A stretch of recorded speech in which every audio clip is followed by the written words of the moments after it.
एक सैलरीमैन रीइंकार्नेट होता है एक दूसरी दुनिया में और बनता है ओवर पावर्ड।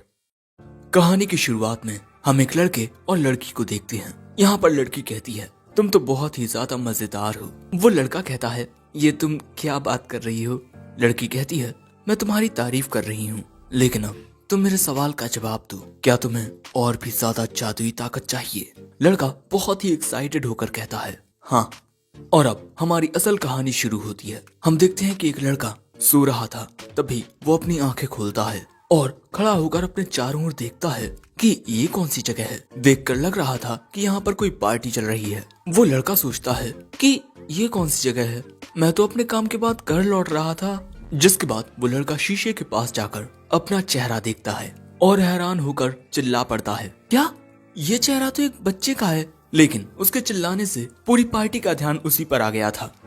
उस लड़के के पिता उससे कहते हैं, लियाम, भले ही तुम 5 में बेटे हो, लेकिन तुम्हें अपने हैमिल्टन फैमिली की तहजीब नहीं भूलनी चाहिए। यानी कि इस लड़के का नाम लियाम है। जिसके बाद हमें पता चलता है कि लियाम के परिवार में सिर्फ अब तक लड़के पैदा हो रहे थे, लेकिन अब एक लड़की पैदा हुई है, यानी कि लियाम की बहन। इसीलिए ये जश्न मनाया जा रहा है। लेकिन ये सारी बातें सुनकर लियाम कहता है, क्या ये कोई सपना है। फिर अगले दिन जब लियाम सोकर उठता है, तब वो उठते ही कहता है, ये सपना नहीं है। जिसके बाद लियाम तैयार होता है और हमें पता चलता है कि हमारा मेन कैरेक्टर जिसकी बॉडी में है, उसका नाम लियाम हैमिल्टन है, हैमिल्टन फैमिली का 5वां बेटा। और कल रात जो पार्टी हो रही थी, वो लियाम की छोटी बहन के पैदा होने की खुशी में थी। जिसके बाद लियाम बाहर आकर देखता है कि उसे यहाँ जितनी भी ये जगह दिखाई दे रही है, वो हैमिल्टन परिवार की है। जिसके बाद हम लियाम को एक लड़के के साथ बात करते हुए देखते हैं। ये है हैमिल्टन परिवार का 4था बेटा ब्रूनो, यानी कि लियाम का बड़ा भाई। और यहाँ ब्रूनो लियाम को बताता है कि इनका परिवार बेदखल होने की कगार पर है, क्योंकि राज्य के नियमों के मुताबिक सभी नोबल फैमिलीज को हर 3 पीढ़ियों में कुछ बड़ा हासिल करना होता है, वरना वो अपना स्टेटस खो बैठेंगी। और इनके परिवार में इनके पिता ही वो तीसरी पीढ़ी है, और जब इनका सबसे बड़ा भाई एल ब्रीबिट परिवार का मुखिया बनेगा, तब 4थी पीढ़ी के आते ही ये लोग कॉमनर बन जाएंगे। इसी वजह से इनके पिता और एल ब्रीबिट अपनी पूरी जी जान लगा रहे हैं ताकि इनके नोबल स्टेटस को बचा पाएं। लेकिन मैं तो जो चाहे वो कर सकता हूँ। यहाँ लियाम की उम्र 12 साल और ब्रूनो की उम्र 13 साल है। लेकिन तभी कमरे में इनके टीचर आते हैं। आते ही वो कहते हैं, बच्चों, आज हम मैजिक पढ़ेंगे। और ये बात सुनते ही लियाम बहुत एक्साइटेड हो जाता है, क्योंकि उसकी पिछली जिंदगी में मैजिक नाम की चीज ही नहीं होती थी। लेकिन तभी ब्रूनो उसे बताता है कि उसे इतना खुश होने की जरूरत नहीं है, क्योंकि सिर्फ 100 में से एक शख्स ही मैजिक का यूज कर पाता है। लेकिन इसके बावजूद भी लियाम बहुत खुश होता है और उसके लेसन्स खत्म होते ही वो अपनी मेट के पास दौड़ते हुए आता है और कहता है कि मुझे लाइब्रेरी दिखाओ। जिसके बाद वो मेट लियाम को लाइब्रेरी में लेकर आती है। लियाम देखता है कि यहाँ पर बहुत सारी किताबें हैं। जिसके बाद वो यहाँ से एक किताब उठाता है, क्योंकि अपने स्टडी लेसन्स के जरिए उसे पता चला है कि मैजिक का यूज करने के लिए आपको ग्रिमोर की जरूरत पड़ेगी, और इनकी इस लाइब्रेरी में ग्रिमोर्स हैं। लियाम यहाँ फायर मैजिक की ग्रिमोर को पढ़ने लगता है और इसके बाद फोकस के साथ मैजिक यूज करने की कोशिश करता है। और हम देखते हैं कि लियाम बहुत ही आसानी से मैजिक का यूज कर लेता है, जो देख उसकी मेड उसके लिए बहुत खुश होती है। इसके बाद लियाम अपने पिता से इजाजत मांगने आता है कि वो ग्रिमोर का यूज कर सके। उसके पिता कहते हैं, तुम जो चाहे वो कर सकते हो, अब जाओ यहाँ से, मैं बिजी हूँ। शायद से लियाम के पिता उसमें जरा भी इंटरेस्टेड नहीं है, लेकिन फिर भी लियाम बहुत खुश होता है कि उसे इजाजत मिल गई। जिसके बाद हम देखते हैं कि लियाम दिन और रात ग्रिमोर्स को पढ़ने लगता है, क्योंकि जितना ज्यादा वो मैजिक के बारे में सीखेगा, वो उतना ही बेहतर तरीके से मैजिक का यूज कर पाएगा। और इसके बाद लियाम अपने घर से थोड़ा दूर आकर फायर मैजिक को कास्ट करने की कोशिश करता है, और वो ऐसा आसानी से कर भी लेता है। और वो ये भी जान चुका है कि जब आप मैजिक को बहुत अच्छे से सीख जाते हैं, तब आपको उसका यूज करने के लिए ग्रिमोर की भी जरूरत नहीं पड़ती।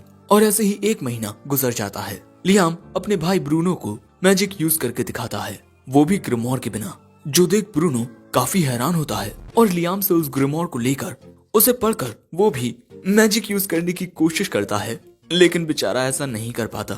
दोस्तों, जो लोग मैजिक का यूज कर पाते हैं, उन्हें भी सही से मैजिक कास्ट करने के तरीके को सीखने में 1 साल लग जाता है।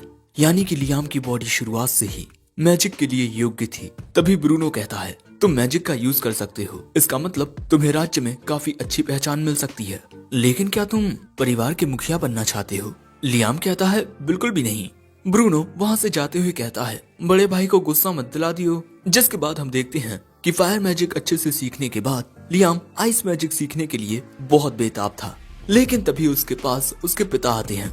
उन्हें पता चला है कि लियाम मैजिक का यूज कर सकता है, इसीलिए वो लियाम को मैजिक दिखाने को कहते हैं। लियाम यहाँ आइस मैजिक से इस ग्रोमोर को जमाने लगता है, जो देख वो कहते हैं, ओह तो तुम इतना ही कर सकते हो। लेकिन इसके बाद लियाम बिना ग्रोमोर के उन्हें फायर मैजिक यूज करके दिखाता है, जो देख वो भी हैरान हो जाते हैं और इसके बाद हंसते हुए कहते हैं, बस एक ही महीने में तुमने इतना सब सीख लिया, ईश्वर ने हम पर कृपा की है। लियाम तुम जितनी चाहे उतनी ग्रोमोर्स का यूज कर सकते हो। जो बात सुन लियाम खुश हो जाता है। लेकिन तभी एक सर्वेंट वहां आकर लियाम के पिता को कुछ कहता है, जो सुन लियाम के पिता कहते हैं, जल्दी से सेना को इकट्ठा करो। और इसके बाद हम लियाम को पहाड़ी पर देखते हैं। लियाम सोच रहा था कि आखिर क्या हुआ होगा, लेकिन तभी उसे सामने एक आदमी बैठा दिखाई देता है। लियाम को देख वो कहता है कि तुम तो हैमिल्टन फैमिली के 5वें बेटे हो, है ना? हाँ, शायद यही मेरी किस्मत है। चलो अब मुझे जेल में डाल दो। लियाम कहता है, पर मैं ऐसा क्यों करूंगा? वो आदमी कहता है, हाँ तुम एक बच्चे जो हो, क्या तुम यहाँ जादू सीखने के लिए आए हो? मैजिक को सीखने का सबसे अच्छा रास्ता लगातार उसकी प्रैक्टिस करते रहना है। लियाम कहता है, हाँ इसीलिए मैं उसकी प्रैक्टिस करने आया हूँ। और वो वहाँ से जाने लगता है। लेकिन तभी यह आदमी कहता है, मैजिक सीखने का एक और अच्छा रास्ता है। उसकी बात सुन लियाम उसके पास आता है और अब वो आदमी लियाम को एक साथ 5 प्रकार के मैजिक का यूज करके दिखाता है। एक साथ 5 प्रकार के मैजिक को कास्ट करो, जिससे तुम्हारा वक्त बचेगा। लियाम पूछता है कि आखिर वो ऐसा कैसे कर सकता है, प्लीज मुझे सिखाओ ना। ये देख वो आदमी कहता है, तुम मुझे पसंद आए बच्चे, तुम दूसरे नोबल्स की तरह घमंडी नहीं हो। लियाम मन में कहता है, क्योंकि मैं एक नोबल हूँ ही नहीं। और इसके बाद वो आदमी लियाम को सिखाना शुरू करता है। सबसे पहले वो लियाम को जमीन पर एक डायग्राम बनाने को कहता है। लियाम अपने दोनों हाथों से एक साथ अलग अलग टाइप के डायग्राम बना लेता है, जो देख वो आदमी कहता है, बहुत अच्छे। अब अपने दाएं और बाएं हाथ से अलग अलग मैजिक स्पेल कास्ट करने की कोशिश करो। जिसके बाद हम देखते हैं कि लियाम कंसंट्रेट करता है और इसके बाद वो एक साथ अपने दोनों हाथों से अलग अलग फायर स्पेल कास्ट कर लेता है, जो देख वो आदमी भी हैरान हो जाता है। और इसके बाद हमें पता चलता है कि एक साथ अलग अलग प्रकार के मैजिक का यूज करने की टेक्निक को मिस्टिक कहते हैं, जो 10 लाख में से सिर्फ एक के पास ही होती है। जिसके बाद हम देखते हैं कि लियाम एक साथ 3 अलग अलग स्पेल्स को भी आसानी से कास्ट कर लेता है, लेकिन बस पल भर के लिए, क्योंकि उसके अंदर इतनी ज्यादा मैजिकल पावर नहीं है कि वो एक साथ 3 स्पेल्स को कास्ट कर पाए। लेकिन वक्त के साथ वो ऐसा करना सीख जाएगा।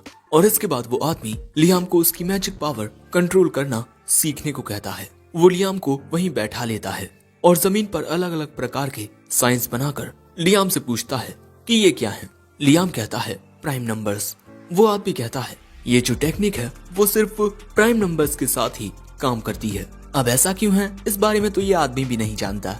जब लियाम उन्हें सीखना शुरू करेगा तब उसे पहली दिक्कत चौथे चरण में आएगी, इसीलिए लोग अक्सर चौथे या छठे चरण में ही फंस कर रह जाते हैं, क्योंकि इन्हीं स्टेजेस को पार करना सबसे मुश्किल होता है। लेकिन वो आदमी बताता है कि जब तुम 4th स्टेज को पार कर लेते हो तब तुम्हें वो अनुभव मिल जाता है जिससे तुम छठे पड़ाव पर अटकोगे नहीं। लेकिन फिर तुम्हें दिक्कत आएगी 9th स्टेज पर, क्योंकि ये नंबर तुम्हें फंसा लेगा। जिसके बाद ये आदमी अपने हर एक प्रकार के मैजिक स्पेल को कास्ट करके दिखाता है और हम देखते हैं कि एक साथ ये इतने स्पेल्स को कास्ट कर सकता है, यानी कि ये इस वक्त 13वें चरण तक है और इसे लगता है कि ये 16वें चरण तक पहुंच सकता है, क्योंकि 13वें चरण के बाद 17वां चरण सबसे मुश्किल होता है। जिसके बाद ये आदमी कहता है, तुम इस वक्त बहुत छोटे हो, तुम्हारे पास अभी बहुत वक्त है, तुम दूसरों से सलाह लेकर अपने भविष्य को और भी सुनहरा बना सकते हो। वैसे क्या तुम और भी मैजिक सीखना चाहोगे? लियाम कहता है, हाँ। जो सुनी ये आदमी अपने मैजिक से एक अंगूठी निकालता है। इसे हम एक बहुत ही बड़ी ग्रिमोर कह सकते हैं, एक मैजिक पीडिया। इस अंगूठी में सैकड़ों ग्रिमोर्स की मैजिकल पावर है।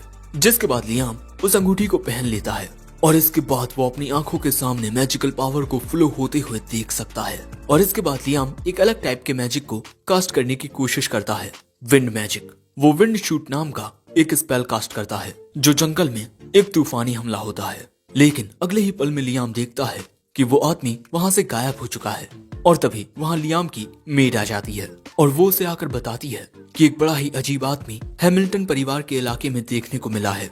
साथ ही वो लियाम को यहाँ एक ग्रिमोर भी देती है जो लियाम के पिता ने लियाम तक पहुँचाई है। ये एक समनिंग मैजिक की ग्रिमोर है। और इसके बाद लियाम की मेट वहाँ से जैसे ही जाती है, लियाम के पीछे वो आदमी फिर से आ जाता है और वो लियाम को बताता है कि वो यहाँ से कहीं गया नहीं था, बल्कि सच में गायब हो गया था। इस मैजिक का यूज करना थोड़ा मुश्किल होता है, लेकिन इसके बाद वो कहता है, मुझे नहीं लगता मैं ज्यादा वक्त तक यहाँ रुक पाऊंगा, इसीलिए मैं तुम्हें एक आखिरी चीज सिखाऊंगा, इसी समनिंग ग्रिमोर का। लियाम देखता है कि इस ग्रिमोर में एक low level fire spirit salamander को समन करने का स्पेल होता है। वो आदमी कहता है, इस रिंग के जरिए इस स्पेल को कास्ट करने की कोशिश करो। जिसके बाद लियाम ऐसा ही करता है।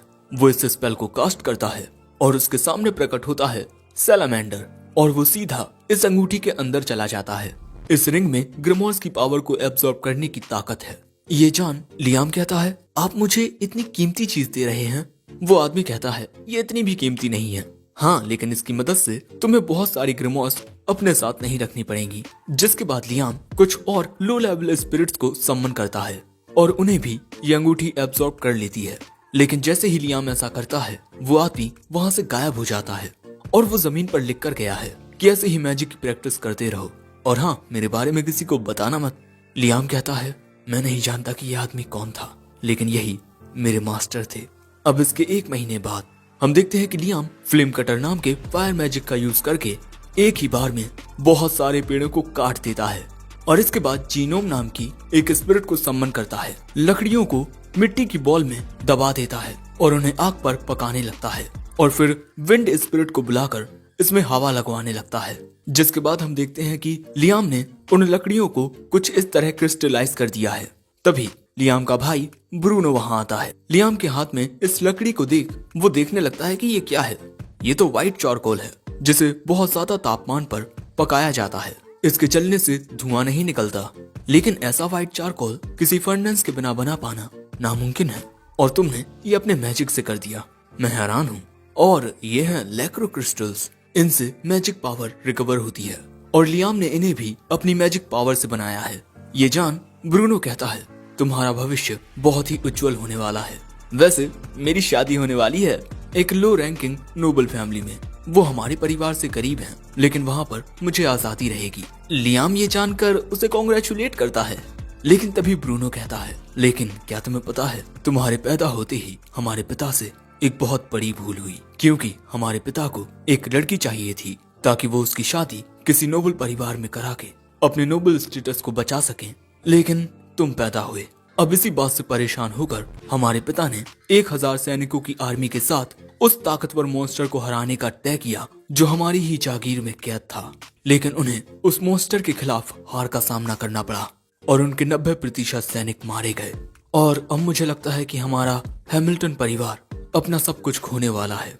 इसीलिए अब तुम्हें अपने बारे में सोचना शुरू करना चाहिए कि किस तरह तुम अपनी जिंदगी में आजादी पा सकते हो। और ये कहकर ब्रूनो वहां से चला जाता है। जिसके बाद हम देखते हैं कि लियाम उस व्हाइट चारकोल और क्रिस्टल्स को एक दुकान में आकर बेच देता है और यहाँ से उसे कुछ पैसे मिलते हैं जिससे वो खुश होता है। लेकिन अब उसे कुछ ऐसा करना होगा जिससे उसे ज्यादा फायदा हो। लेकिन क्योंकि अब उसे भूख लगाई थी, इसीलिए वो एक ठेले पर खाना खाने के लिए आता है और जब वो ये खाना खाता है तब उसे इसका स्वाद बहुत अच्छा लगता है।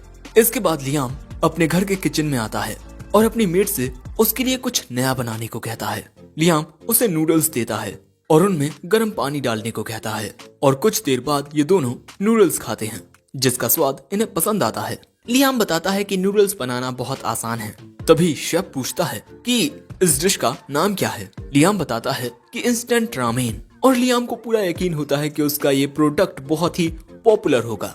इसीलिए वो एक व्यापारी के पास इसका व्यापार करने आता है, लेकिन वो इसे बेचने से मना कर देता है क्योंकि लियाम हैमिल्टन परिवार का 5वां बेटा है और सिर्फ सबसे बड़े बेटे को ही बिजनेस करने की इजाजत है। जो बात सुन बेचारा लियाम यहाँ से चला जाता है और तभी अंदर से उसका सबसे बड़ा भाई एल्ब्रिबिट बाहर निकलता है।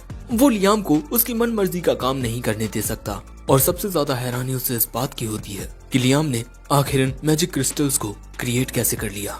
दूसरी ओर लियाम जो सोच रहा था कि अब उसे बिजनेस करने के लिए एक एडल्ट बनना होगा, लेकिन इसमें तो बहुत वक्त लग जाएगा। लेकिन यहाँ पर लियाम अपना प्रोडक्ट बेचने का मन बना चुका था। जिसके बाद लियाम पहाड़ी पर आकर मैजिक की मदद से एक स्टोरेज बॉक्स बनाता है जिसमें वो अपना सारा सामान रखने लगता है, जैसे नूडल्स, व्हाइट चारकोल, और वो इन्हें जब चाहे निकाल भी सकता है। और लियाम ने स्टोरेज बॉक्स क्रिएट करने के लिए बहुत ज्यादा मेहनत की है। और इसके बाद लियाम एक और मैजिकल स्पेल कास्ट करता है, कॉन्ट्रैक्ट समनिंग, क्योंकि दो टाइप के समनिंग मैजिक होते हैं, स्पिरिट समनिंग जिससे स्पिरिट समन होती हैं, और दूसरा कॉन्ट्रैक्ट समनिंग जिसमें लिविंग क्रिएचर समन होते हैं।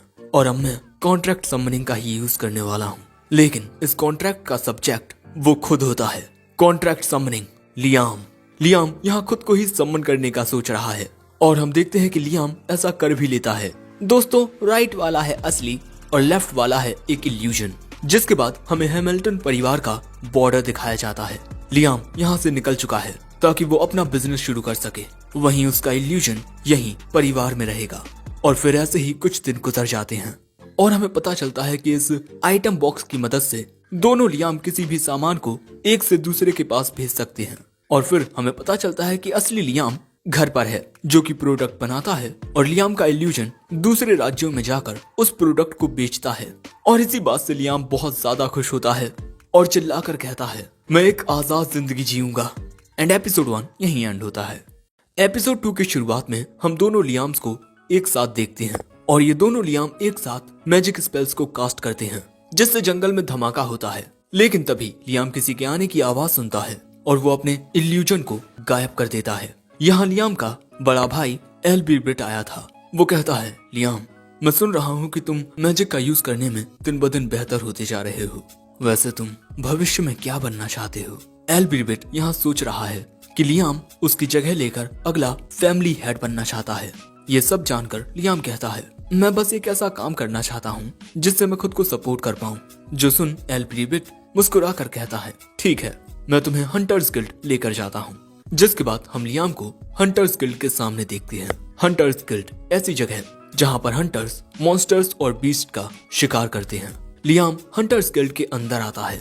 उसे देख कुछ लोग कहते हैं, ये खेलने की जगह नहीं है बच्चे। लेकिन गिल्ड मास्टर लियाम को देख कहता है, मुझे मिस्टर एल्बिर्बिट ने तुम्हारे आने के बारे में बता दिया था, लेकिन तुम्हें कोई मिशन देने से पहले मैं तुम्हारी काबिलियत को चेक करना चाहता हूँ। अपने किसी स्पेल को कास्ट करो जिसमें तुम माहिर हो। चलो मुझ पर हमला करो।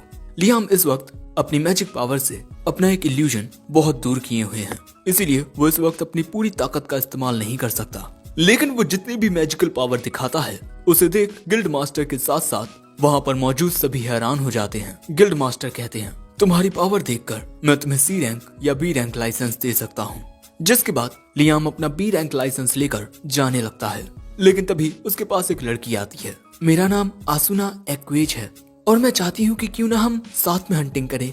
ऐसा करने से हम दोनों ही ज्यादा सेफ रहेंगे। और लियाम आसुना की बात मान लेता है क्योंकि उसे आसुना जैसी लड़कियां काफी पसंद हैं। जिसके बाद ये दोनों जंगल में आ जाते हैं और हमें पता चलता है कि सिर्फ A रैंक या उससे हाई रैंक के हंटर्स को ही मिशंस लेने पड़ते हैं, बाकी सब अपनी मर्जी से भी हंटिंग कर सकते हैं। लेकिन अगले ही पल में आसुना अपनी तलवारें निकाल लेती है क्योंकि इनके सामने एक भेड़िया आ चुका था। वो एक नहीं था, इन्हें चारों ओर से भेड़ियों ने घेर लिया है। लेकिन तभी लियाम कहता है, तुम इन्हें खत्म कर देना। और इसके बाद लियाम अपनी मैजिक पावर से काफी सारे जीनोम्स को सम्मन करता है जिन्हें ये भेड़िए दबा लेते हैं। लेकिन तभी ये जीनोम्स फूलना शुरू हो जाते हैं, जिस वजह से सभी भेड़िए कुछ इस तरह फंस जाते हैं। और इसी मौके का फायदा उठाकर आसुना इन पर हमला कर देती है और इसके बाद इन सभी भेड़ियों को हंटर्स गिल्ड तक लाया जाता है। आसुना गिल्ड मास्टर को बताती है कि ये 42 भेड़िए हैं। अब क्योंकि ये इतने ज्यादा ताकतवर होते हैं, इसीलिए गिल्ड मास्टर इन्हें एक मिशन देना चाहते हैं। अगले सीन में हम आसुना और लियाम को कहीं जाते हुए देखते हैं और आसुना काफी ज्यादा खुश लग रही थी क्योंकि इन्हें एक मिशन मिला है। इस रास्ते से एक बहुत ही मशहूर इंसान गुजरने वाला है, इसीलिए गिल्ड मास्टर चाहते हैं कि ये दोनों इस मॉन्स्टर को हरा दें, एक जाइंट कैटरपिलर। जिसके बाद हमें पता चलता है कि मॉन्स्टर्स की बॉडी में मैजिक स्टोन्स होते हैं और इन्हीं की मदद से मॉन्स्टर्स मैजिक या हाई लेवल कॉम्बैट स्किल्स का यूज कर पाते हैं। इसीलिए ये मामूली बीस्ट से बहुत खतरनाक होते हैं। इसीलिए आज लियाम अपनी पूरी ताकत के साथ आया है। आज उसने अपना इल्यूजन हटा दिया है और इसके बाद जब वो जाइंट कैटरपिलर इनके सामने आता है, तब इनके किसी भी हमले का उस पर कोई असर होता ही नहीं। इसीलिए इन दोनों को वहाँ से भाग कर आना पड़ता है। आसुना कहती है, मुझे नहीं लगता कि वो मॉन्स्टर तब तक मरेगा जब तक उस पर कोई बड़ा सा मीटियोर आकर ना गिरे। लियाम कहता है, ये तो बहुत ही अच्छा आइडिया है। अगले सीन में हम देखते हैं कि आसूना उस मॉन्स्टर को अपने पीछे भगाने लगती है। इसी मौके का फायदा उठाकर लियाम अपने आइटम बॉक्स में से एक बड़ा सा पत्थर निकाल के इस कैटरपिलर की ओर फेंकता है और ये मॉन्स्टर उसके नीचे ही दब जाता है, जो देख आसूना हैरान हो जाती है। लेकिन इन दोनों ने इस मॉन्स्टर को हरा दिया है, वो भी एक नहीं दो। लेकिन वहाँ मौजूद हंटर्स को यकीन नहीं हो रहा था कि इन दो बच्चों ने इतने खतरनाक मॉन्स्टर्स को हराया है। तभी आसूना कहती है कि कोई बहुत जरूरी इंसान यहाँ पर आने वाला है। ये बिल्कुल भी अच्छा नहीं होता अगर ये मॉन्स्टर उन पर हमला कर देते। गिल्ड मास्टर कहते हैं, हाँ तुमने सही कहा, इसीलिए मैं तुम्हें इस रिवॉर्ड का 5 गुना ज्यादा दूंगा। जो सुन ये दोनों खुश हो जाते हैं और फिर इसके कुछ दिन बाद वो जरूरी शख्स इनके शहर में आता है और यहाँ पर लियाम का भाई एल्ब्री बिट भी आया हुआ था और वो लियाम से ये कहकर चला जाता है कि ऐसे ही अच्छा काम करते रहो। लियाम मन में कहता है एक बड़े भाई के लिए उसके सिबलिंग्स उसके लिए बस परेशानी होते हैं और कुछ नहीं। तभी आसूना भी कहती है कि ये तुम्हारा बड़ा भाई था, कितना अजीब था। तभी घोड़ागाड़ी से वो जरूरी शख्स बाहर निकलता है। उसके स्वागत के लिए लियाम के पिता और उसका बड़ा भाई खड़े हुए थे, लेकिन तभी वो जरूरी शख्स लियाम की ओर देखता है। आसूना खुश होकर कहती है अगर एक जरूरी शख्स ने हम पर ध्यान दिया तब हमारी पहचान और भी बढ़ जाएगी। लेकिन अगले सीन में हम उस जरूरी शख्स और लियाम को आमने सामने बैठा देखते हैं। मेरा नाम जेम्स स्टैनली है और तुम हैमिल्टन परिवार के 5वें बेटे हो, लेकिन मैं यहाँ ये जानना चाहता हूँ कि तुम्हारा रेमोंड के साथ क्या नाता है। तुम्हारे हाथ में वो अंगूठी रेमोंड की है। लियाम को याद आता है वही शख्स जिसने उसे जादू के बारे में बहुत सी चीजें सिखाई हैं। लियाम कहता है ये अंगूठी मेरे मास्टर ने मुझे दी है। वो आदमी कहता है मास्टर, और इसके बाद लियाम उसे पूरी कहानी सुनाता है। हंसते हुए ये आदमी कहता है ओह तो उसने एक स्टूडेंट बना लिया है। और इसके बाद ये आदमी लियाम को अपने सबसे ताकतवर स्पेल के साथ अपने बटलर पर हमला करने को कहता है। वो देखना चाहता है कि लियाम कितना ताकतवर है। ये बटलर अपने सामने एक शील्ड बना लेता है और इसके बाद हमें पता चलता है कि इनकांटेशंस आपकी मैजिक पावर की अपर लिमिट को बढ़ा देते हैं। इनकांटेशंस वो शब्द होते हैं जो आपकी आत्मा और दिल के साथ तालमेल खाते हैं। इसीलिए लियाम अपनी दुनिया की अपनी फेवरेट सिंगर्स को याद करता है और इसके बाद उनका नाम लेते हुए मैजिक मिसाइल से हमला करता है। इनकांटेशंस के बिना लियाम की लिमिट सिर्फ 7 है, लेकिन इनकांटेशंस के साथ वो बढ़कर 11 पहुंच जाती है और उसका ये स्पेल इतना ताकतवर होता है कि उससे उस बटलर की शील्ड टूट जाती है। जो देख जेम्स कहता है बच्चे तुम तो बहुत ही होनहार हो और अगर तुम हंटिंग में अपना भविष्य बनाना चाहते हो तब मैं तुम्हें एक नाइट का टाइटल दे सकता हूँ जिससे तुम्हें आजादी मिलेगी। और इसी तरह से लियाम को उसकी आजादी मिल गई, लेकिन एडल्ट होने तक उसे अपने परिवार के साथ ही रहना होगा। और इसके बाद हम देखते हैं कि रिचुअली लियाम एक नाइट बन चुका है। जेम्स कहता है तुम अब एक नाइट हो, लेकिन शायद ये बात तुम्हारे पिता को पसंद ना आए। वो तुम्हारी ताकत का इस्तेमाल अपने परिवार के लिए करना चाहते हो, लेकिन अगर तुम चाहो तो दूसरे तरीकों से भी अपने पिता की मदद कर सकते हो। तुम्हारी सारी अचीवमेंट्स तुम्हारे परिवार की ही होगी। वैसे क्या तुम्हें कभी ऐसा लगा है कि रेमोंड ने तुम्हारे साथ मजाक किया हो, क्योंकि उसे मजाक करने की बहुत आदत है। ये सुन लियाम कहता है कुछ दिन पहले जब मैं आइटम बॉक्स के स्पेल के साथ प्रैक्टिस कर रहा था तब लियाम एक तालाब के पानी को अपने आइटम बॉक्स में भर लेता है, जिसके बाद वो अपने आइटम बॉक्स को चेक करता है और उसमें उसे उसके मास्टर यानी रेमोंड का एक लेटर मिलता है। अगर तुम इस लेटर को पढ़ रहे हो लियाम, इसका मतलब है कि तुमने आइटम बॉक्स को मास्टर कर लिया है। और मैं तुम्हें बताना चाहता हूँ कि इस तालाब में 100 किलो सोना था, मेरी ओर से तुम्हारे लिए ग्रेजुएशन गिफ्ट। और अगर तुम्हें मेरा तोहफा पसंद ना आया हो तब तुम इस बारे में सोचना कि आखिर मैंने क्यों 100 किलो ही चुना। ये तुम्हारा ग्रेजुएशन टेस्ट है। ये सुन जेम्स कहता है मैं तुम्हें ये कह सकता हूँ कि वो सोना धुएं की एक परत है।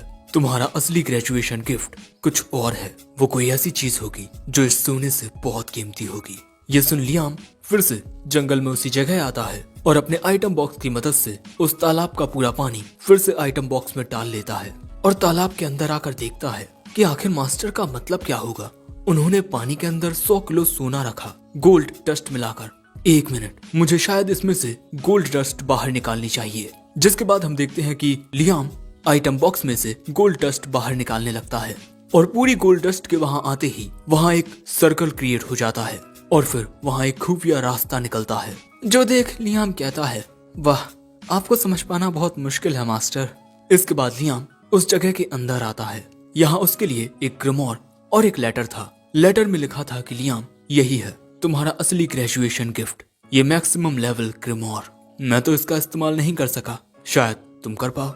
उस ग्रिमोर को उठाकर लियाम कहता है कि इसमें किस तरह का मैजिक होगा, जिसके बाद हम देखते हैं कि लियाम इसी जगह पर उस ग्रिमोर को पढ़ने लगता है और इसमें लियाम एनदर वर्ल्ड नाम के स्पेल को कास्ट करने की कोशिश कर रहा है, लेकिन वो ऐसा कर नहीं पा रहा। लेकिन वो प्रैक्टिस करना जारी रखता है और ऐसे ही अगला दिन हो जाता है और यहाँ पर लियाम ने इस एनदर वर्ल्ड स्पेल को कास्ट कर लिया है और अब उसके सामने एक शीशा आ गया है। लियाम उस शीशे के अंदर जाता है, वहाँ कुछ नहीं होता। लियाम पढ़ता है कि एनदर वर्ल्ड ये स्पेल एक अलग ही दुनिया का स्पेस क्रिएट कर देता है और उस जगह का साइज उस स्पेल का यूज करने वाले की मैजिकल पावर पर डिपेंड करेगा। अगर कास्टर की इजाजत ना हो तो उस जगह के अंदर कोई नहीं आ सकता और इसके अंदर लियाम सामान भी रख सकता है, यानी कि इसे हम आइटम बॉक्स का बड़ा रूप मान सकते हैं। लेकिन हाँ, इसके अंदर जिंदा जीव भी आ सकते हैं, जिस बात से लियाम तो बहुत खुश होता है। अब 1 महीने बाद आसूना और लियाम हंटिंग पर आते हैं और इनके सामने एक बड़ा मेंढक होता है। यहाँ पर लियाम काफी सारे सैलामेंडर्स को सम्मन करता है। ये एक साथ इस मेंढक पर हमला करते हैं, लेकिन इसका इस बड़े मेंढक पर कोई असर नहीं होता और इसके बाद ये मेंढक एक बहुत ही खतरनाक इलेक्ट्रिक अटैक करने वाला है, जो देख Liam another world spell cast करके आसूना को लेकर उसके अंदर चला जाता है। और फिर हम देखते हैं कि इस मेंढक का ये इलेक्ट्रिक अटैक बहुत ही ज्यादा खतरनाक होता है और इसके बाद वो मेंढक शांत हो जाता है। हमला देख आसूना कहती है कि इतना खतरनाक हमला, ये तो हमें मार सकता था। लेकिन लियाम कहता है अब हमला करने की बारी हमारी है। जिसके बाद ये दोनों गिल्ड में उसी जाइंट फ्रॉग के मैजिक स्टोन को दिखाते हैं, लेकिन उसे यकीन नहीं होता कि इन दोनों ने इतनी आसानी से इस मॉन्स्टर को कैसे हरा दिया, क्योंकि ये एक ए रैंक जॉब थी और उसे इस बात का यकीन होता है कि लियाम तो ऐसा कर भी सकता है, लेकिन आसूना, उसके लिए तो ये नामुमकिन है। बेचारी आसूना। लेकिन आसूना भी ये बात समझती थी कि वो लियाम से बहुत कमजोर है और उसे ताकतवर बनना होगा। जो सुन गिल्ड मास्टर कहता है तो तुम इसकी फैमिलियर क्यों नहीं बन जाती। हमें पता चलता है कि किसी को फैमिलियर बनाने के लिए उस फैमिलियर का मॉन्स्टर होना जरूरी नहीं है, लेकिन हाँ, एक बार इसकी फैमिलियर बनने के बाद तुम इसके ऑर्डर्स को मना नहीं कर सकती और अपने मास्टर्स की ताकतों के अनुसार ही उसके फैमिलियर की ताकत भी बढ़ या घट सकती है। ये बात सुनते ही आसूना कहती है लियाम, चलो एक कॉन्ट्रैक्ट बनाते हैं। लियाम कहता है वो तो ठीक है, लेकिन फिर तुम किसी भी काम के लिए मुझे मना नहीं कर पाओगी।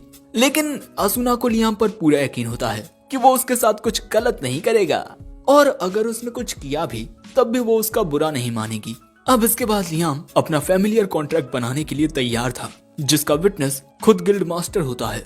सभी लोग बहुत हैरान थे कि भैया ये क्या हो रहा है। और इसके बाद आसूना लियाम के हाथ को किस करती है और आसूना को फिर अपने सामने काफी मैजिकल पावर दिखाई देती है और इसी तरह इनका ये फैमिलियर कॉन्ट्रैक्ट फॉर्म हो जाता है। जिसके बाद बिजली की रफ्तार से आसूना लियाम के पीछे आ जाती है। लियाम के ताकतवर होने की वजह से आसूना भी अब ताकतवर हो चुकी है और आसूना की स्पीड मास्टर नाम की एक स्किल अवेकन हो चुकी है। जो सुन लियाम कहता है मुझे इसके बारे में और रिसर्च करनी होगी, लेकिन मुझे इसके लिए एक टेस्ट सब्जेक्ट चाहिए होगा। ये बात सुन आसूना लियाम को एक जगह पर लेकर आती है, इन मोहतरमा के पास। इनका नाम मिस जोडी है। ये एक वेटरन हंटर है जो अक्सर आसूना की मदद करती है और मुझे यकीन है कि मिस जोडी कॉम्बैट में हमारी बहुत मदद कर सकती हैं। और यहाँ पर मिस जोडी भी इनकी मदद करने के लिए तैयार होती हैं। जिसके बाद हम देखते हैं कि गिल्ड में लियाम ने मिस जोडी के साथ भी एक फैमिलियर कॉन्ट्रैक्ट बना लिया है, जिससे उन्हें भी एक यूनिक स्किल मिल जाती है। जो बात सुन बाकी लोग देखकर हैरान होते हैं और गिल्ड मास्टर के भी होश उड़ चुके थे। जिसके बाद मिस जोडी गिल्ड से बाहर आती हैं अपनी यूनिक स्किल को चेक करने के लिए और कुछ ही देर में वो सैंडविच लेकर आती हैं। और हाँ, लियाम के साथ कॉन्ट्रैक्ट बनाने से मिस जोडी और भी ज्यादा खूबसूरत हो गई हैं। यहाँ पर एक शख्स घायल होता है, इसीलिए मिस जोडी उसे ये सैंडविच खाने को देती हैं। लेकिन वो शख्स जैसे ही इस सैंडविच को खाता है उसका जख्म ठीक हो जाता है और उसकी बॉडी में एक नई ताकत आ जाती है, यानी कि मिस जोडी के हाथ का बना हुआ खाना जख्मों को ठीक कर सकता है। भाई ये सब क्या हो रहा है। गिल्ड मास्टर ने तो अपना सिर पकड़ लिया है। जिसके कुछ दिन बाद जेम्स स्टैनली लियाम को बताते हैं कि कुछ ही दिन में प्रिंसेस यहाँ आने वाली हैं, हमारे जैमील किंगडम की पहली राजकुमारी प्रिंसेस स्कारलेट। और ऐसा इस वजह से है क्योंकि लियाम सिर्फ 12 साल की उम्र में ही हंटर्स गिल्ड के लिए ए रैंक मिशन कर रहा है और इतनी छोटी उम्र में वो एक साथ 11 स्पेल्स को कास्ट कर सकता है और साथ ही उसके साथ जो कॉन्ट्रैक्ट बनाता है उनकी पावर भी बहुत बढ़ जाती है। इसीलिए प्रिंसेस स्कारलेट का लियाम में बहुत इंटरेस्ट आ गया है और वो लियाम के फैमिलियर्स से भी मिलना चाहती हैं। लियाम कहता है क्या कोई रास्ता है जिससे मैं उन्हें मना कर सकता हूँ, क्योंकि वो फैमिलियर्स मेरे दोस्त हैं, ना कि कोई जानवर जिस पर लोग एक्सपेरिमेंट करें। जेम्स कहता है प्रिंसेस को मना करने का मतलब तुम समझ रहे हो ना। लियाम कहता है हाँ। और इसके बाद जेम्स लियाम को यहाँ से जाने को कहते हैं। लियाम के जाने के बाद जेम्स झुककर कहता है मुझे माफ कीजिएगा प्रिंसेस। जेम्स के सामने जो मेड खड़ी हुई थी वो कोई मेड नहीं बल्कि राजकुमारी हैं और वो कहती हैं उस लड़के ने मना कर दिया, लेकिन क्या वो मेरे सामने ऐसा कर पाएगा। तो अब भाई लियाम के साथ क्या होने वाला है ये जानने में काफी मजा आएगा। वैसे ये एपिसोड 2 एंड हो गया। एपिसोड 3 की शुरुआत में हम लियाम को देखते हैं जो एक घोड़ा गाड़ी से उतरता है और उसके सामने एक बहुत ही बड़ा मेंशन था और वहाँ काफी सारे गार्ड्स थे। और फिर उसके सामने आती है किंगडम की पहली राजकुमारी प्रिंसेस स्कारलेट और उसे देख लियाम हैरान हो जाता है। अगले सीन में हम देखते हैं कि लियाम प्रिंसेस के सामने झुककर उन्हें अपना नाम बताता है। तभी एक मेड लियाम के लिए कुर्सी लेकर आती है और अब राजकुमारी पूछती है मैं तुमसे सीधे पूछना चाहती हूँ कि तुमने कार्निवोरस कैटरपिलर्स और जाइंट फ्रॉग को कैसे हराया। सो अब लियाम उन्हें बताना शुरू करता है। प्रिंसेस ये सुनकर काफी इम्प्रेस होती हैं कि किसी शख्स ने जाइंट फ्रॉग को बिना हाई लेवल का मैजिक यूज किए हरा दिया। यहाँ जेम्स कहता है कि जाइंट फ्रॉग को हराने का सबसे अच्छा तरीका हाई लेवल का मैजिक यूज करना ही होता है। ये सुन लियाम सोचता है हाई लेवल का मैजिक कैसा होता होगा। तभी प्रिंसेस कहती है मैं तुम्हारे फैमिलियर्स से मिलना चाहती हूँ। उसकी बात सुन लियाम सोचता है कि आखिर ये राजकुमारी चाहती क्या है, लेकिन मैं इसे इसकी मन मर्जी का काम नहीं करने दूंगा और इसीलिए वो प्रिंसेस को मना कर देता है, ये कहते हुए कि वो फैमिलियर्स नहीं मेरे दोस्त हैं। ये बात सुन पहले तो प्रिंसेस लियाम को घूरती है और फिर हंसते हुए कहती है कुछ ही लोगों में इतनी हिम्मत है कि वो मेरी बात को टाल पाए। तुम तो एक रिवॉर्ड डिजर्व करते हो लियाम, मैं तुम्हें टाइटल ऑफ बारोन देती हूँ। लियाम हैरान होकर कहता है कि क्या बारोन का टाइटल, लेकिन मैंने तो कुछ किया भी नहीं। प्रिंसेस कहती है मुझे इम्प्रेस करना एक बहुत बड़ी बात है। जिसके बाद प्रिंसेस लियाम को एक ग्रिमोर भी देती है। ये एक ऐसी ग्रिमोर है जिससे आप फैमिलियर्स के साथ कॉन्ट्रैक्ट बना सकते हो। उसे पाकर लियाम बहुत खुश होता है और प्रिंसेस को शुक्रिया कहने लगता है। प्रिंसेस कहती है तुम्हें बारोन के टाइटल से ज्यादा ये ग्रिमोर पसंद आई, तुम सच में बहुत अजीब हो। अब शाम के वक्त हम लियाम को जंगल में बैठा देखते हैं जहाँ वो ग्रिमोर पढ़ रहा था। तभी वहाँ उसका बड़ा भाई ब्रूनो आता है और वो आते ही लियाम की तारीफ करने लगता है कि वाह अब तो तुम एक बारोन बन चुके हो। जिसके बाद वो कहता है अब तुम्हारा स्टेटस हमारे पिता के स्टेटस से भी ऊंचा हो गया है। लियाम कहता है लेकिन मैं तो बस एक बारोन हूँ। लेकिन ब्रूनो उसे समझाता है कि उनके राज्य की नोबिलिटी इस बात पर डिपेंड करती है कि फर्स्ट जनरेशन अपने बलबूते पर कितना कुछ अजीब कर पाती है और जिन लोगों को सब कुछ अपने माता पिता के द्वारा मिलता है उनकी हमारे राज्य में ज्यादा इज्जत नहीं की जाती और इसीलिए मुझे पूरा यकीन है तुम हमारे पिता से भी एक दिन बहुत आगे निकल जाओगे। अब रात के वक्त हम लियाम को घर में देखते हैं। तभी उसके बगल से उसका सबसे बड़ा भाई एल्ब्रीविट गुजरता है, लेकिन वो लियाम से बात तक नहीं करता। उसे इस बात पर गुस्सा आ रहा था कि लियाम इतना छोटा होने के बावजूद भी इतनी छोटी उम्र में एक बारोन कैसे बन सकता है। और हम देखते हैं कि यहाँ दो मेट्स लियाम की अकम्प्लिशमेंट्स की ही तारीफ कर रही थी कि वो कितना ज्यादा होनहार है। उनकी बातें सुन एल्ब्रीविट कहता है अगर वो इतना ही महान है तब तुम ये काम छोड़कर उसके लिए ही काम क्यों नहीं करने लगती। और इसके बाद एल्ब्रीविट उन दोनों से पूछता है मैं और लियाम हम दोनों में से कौन ज्यादा महान है। ये मेट कहती है आप मास्टर एल्ब्रीविट। जिसके बाद वहाँ से जाते हुए एल्ब्रीविट मन में कहता है मैं सबको दिखा दूंगा कि मैं भी कुछ हासिल कर सकता हूँ। जिसके बाद हमें टाउन का सीन दिखाया जाता है जहाँ पर लियाम इन दोनों के साथ था और यहाँ पर जोडी और असुना इतना ज्यादा खूबसूरत लग रही थी कि वहाँ पर मौजूद सभी लोग उन्हें ही घूरे जा रहे थे। वहीं यहाँ हम देखते हैं कि लियाम की फैमिलियर बनने के बाद जोडी अब उसे मास्टर कहकर बुला रही है। इसीलिए लियाम कहता है कि तुम मुझे मेरे नाम से ही बुलाओ। तभी असुना कहती है तुम कितने ज्यादा होशियार और डिपेंडेबल हो, सच में तुम बिल्कुल एक मास्टर की तरह हो। अब खूबसूरत लड़कियों के मुंह से लियाम की तारीफें सुन ये लोग तो जलने लगते हैं। अरे मेरे बिस्तर पर यहाँ कहाँ से लग गई, मैं चल थोड़ी रहा हूँ। वैसे लियाम यहाँ समझ पा रहा था कि सभी उसे ही घूरे जा रहे हैं, लेकिन तभी लियाम कहता है अगर हम तीनों एक पार्टी बना लें तब तुम दोनों को कोई दिक्कत तो नहीं होगी। वो दोनों कहती हैं बिल्कुल भी नहीं। जिसके बाद ये तीनों हाथ मिलाते हैं। अगले सीन में हम देखते हैं कि जोडी उसकी ओर आने वाले एक भेड़िए को तीर मारकर मार देती है, क्योंकि अब ये लोग जंगल में आ चुके हैं। यहाँ पर असुना भी अपनी तलवार से एक भेड़ियों को काट देती है, जो देख लियाम कहता है, वाह असुना, तुम्हारी मूवमेंट्स पहले से ज्यादा तेज हो गई हैं। और क्योंकि जोडी एक तीरंदाज है, उसकी आंखों की देखने की क्षमता भी बढ़ गई है, क्योंकि एक तीरंदाज के लिए उसकी आंखें ही सब कुछ होती हैं। अब ये बात सुन लियाम जोडी के ऊपर अपने मैजिक का यूज करता है, जिससे जोडी के देखने की क्षमता और भी ज्यादा बढ़ जाती है, जिसके बाद वो इतनी दूर से देख पाती है कि उन झाड़ियों के पास जहाँ एरो दिख रहा है, एक खरगोश का छोटा सा परिवार है। यहाँ पर लियाम ने जोडी की आंखों के ऊपर एक इनहेंसमेंट स्पेल का यूज किया है। ये बात सुना सुना कहती है, तब तुम इसका यूज मुझ पर भी करो ना। लेकिन लियाम कहता है कि मुझे तुम्हारे ऊपर इसका यूज नहीं करना चाहिए, क्योंकि इससे असुना की मूवमेंट स्पीड तो बढ़ जाएगी, लेकिन उसकी बॉडी पर ज्यादा लोड पड़ने लगेगा। लेकिन मैं तुम्हारी देखने की क्षमता तो बढ़ा ही सकता हूँ। दूसरी ओर हम देखते हैं कि जोडी बहुत ही ज्यादा दूर से निशाना लगाकर एक और भेड़िए को मार देती है, और इन सब के लिए वो लियाम को शुक्रिया कहती है। उसके साथ असुना भी लियाम को शुक्रिया कहती है। लियाम तो यहाँ थोड़ा शर्माने लगता है, लेकिन जब शाम के वक्त ये सभी गिल्ड में आते हैं, तब देखकर हैरान हो जाते हैं कि गिल्ड में काफी हफरा तफरी मची हुई है। पूछने पर पता चलता है कि हैमिल्टन परिवार के सबसे बड़े बेटे की वजह से इनके ऊपर दिक्कत आ गई है। जो बात सुन लियाम हैरान हो जाता है, क्योंकि हैमिल्टन परिवार का सबसे बड़ा बेटा एल ब्रीबेट है, लियाम का सबसे बड़ा भाई, और ना जाने उसने क्या कर दिया है। वो तुरंत गिल्ड से भागता है। दूसरी ओर जंगल में हम काफी सारे घायल सैनिकों को देखते हैं। ये सैनिक बहुत ही ज्यादा घायल थे, और यहाँ पर कुछ नहीं, काफी सारे सैनिक थे।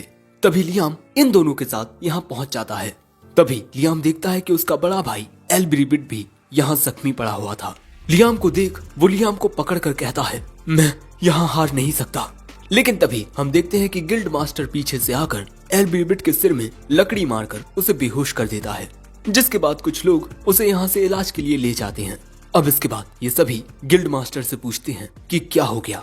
गिल्ड मास्टर बताता है कि इन जंगलों में ड्रैगन फील्ड रेडन को सील किया गया था, और उसे लियाम के ग्रेट ग्रैंडफादर ने अपने बलबूते पर कैद किया था, लेकिन अब वो सील टूट चुकी है। लियाम उस मॉन्स्टर के बारे में सोचकर ही हैरान हो रहा था कि वो कितना ज्यादा भयानक होगा।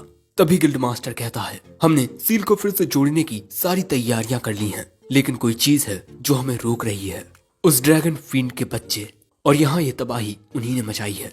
लियाम कहता है, ड्रैगन फील्ड के बच्चे ही इतनी ज्यादा तबाही बचा सकते हैं, तब वो ड्रैगन फील्ड खुद कितना ज्यादा ताकतवर होगा। गिल्ड मास्टर कहते हैं कि वो ड्रैगन फील्ड काफी वक्त से कैद था, इसीलिए अपनी पूरी ताकत फिर से इकट्ठा करने में उसे 1 हफ्ते का वक्त लगेगा, और तब तक हमें कुछ भी करके उसे फिर से कैद करना होगा।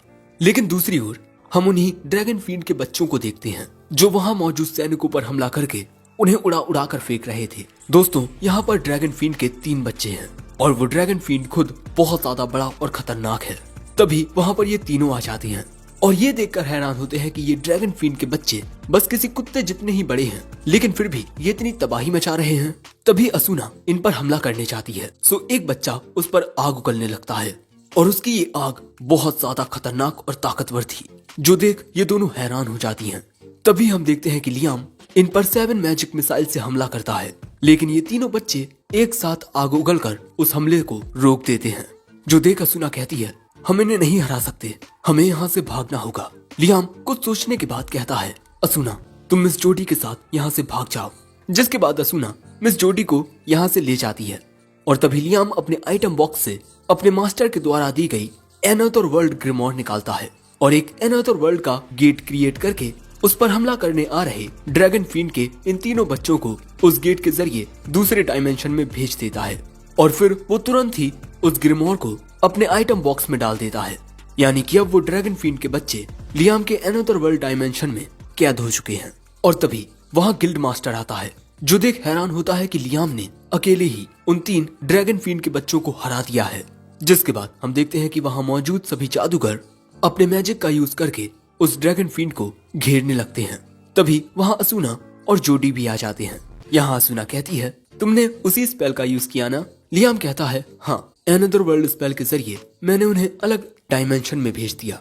असुना कहती है, लेकिन वहाँ से तो वो लोग बाहर निकल सकते हैं। लियाम कहता है कि चिंता मत करो, मैंने अब तक उस स्पेल को अच्छे से मास्टर नहीं किया, इसीलिए जब भी मैं उस स्पेल का यूज करता हूँ उसमें स्टोर की गई चीज गायब हो जाती है। यानी कि वो ड्रैगन फील्ड के बच्चे भी अब वहाँ से गायब हो चुके होंगे। जिसके बाद हम देखते हैं कि आसूना लियाम की तारीफों के पुल बांधने लगती है, लेकिन तभी अचानक इन सभी को कोई आवाज सुनाई देती है और वो आवाज थी इस ड्रैगन फील्ड रेडॉन की। लियाम देखकर हैरान हो जाता है कि एक ड्रैगन फील्ड उससे बात कर रहा है। तभी वो कहता है, ओह तो अब तुम इंसान मुझे ड्रैगन फील्ड बुलाने लगे हो, लेकिन मुझे इस बात से कोई फर्क नहीं पड़ता क्योंकि कुछ सदियां गुजरती हैं और मेरे नाम बदलते रहते हैं। वैसे मैं पूछना चाहता हूँ कि तुम कौन हो इंसान, क्योंकि तुम्हारी आत्मा और तुम्हारा शरीर बहुत अलग हैं। और दोस्तों ये ड्रैगन लियाम का दिमाग पढ़ के सब कुछ जान लेता है कि वो दूसरी दुनिया से आया है। वो कहता है, तुम्हारी जिंदगी बहुत मजेदार होगी इंसान, क्या तुम मुझे अपने साथ ले जा सकते हो? मैं वादा करता हूँ मैं किसी को कोई नुकसान नहीं पहुँचाऊंगा, बल्कि तुम्हारी मदद करूंगा। लियाम कहता है, मुझे नहीं लगता कि तुम झूठ बोल रहे हो, मैं तुम्हारी बात मान लेता हूँ। और अगले ही पल में वो ड्रैगन बहुत ही ज्यादा चमकने लगता है, जिस वजह से किसी को भी कुछ दिखाई नहीं देता।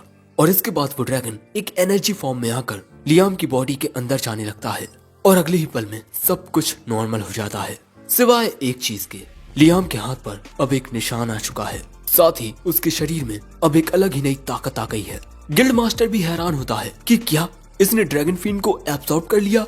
तभी लियाम मैजिक मिसाइल्स का यूज करता है और अब हम देखते हैं कि वो बिना इनकांटेशन के भी मैजिक मिसाइल्स का यूज कर सकता है।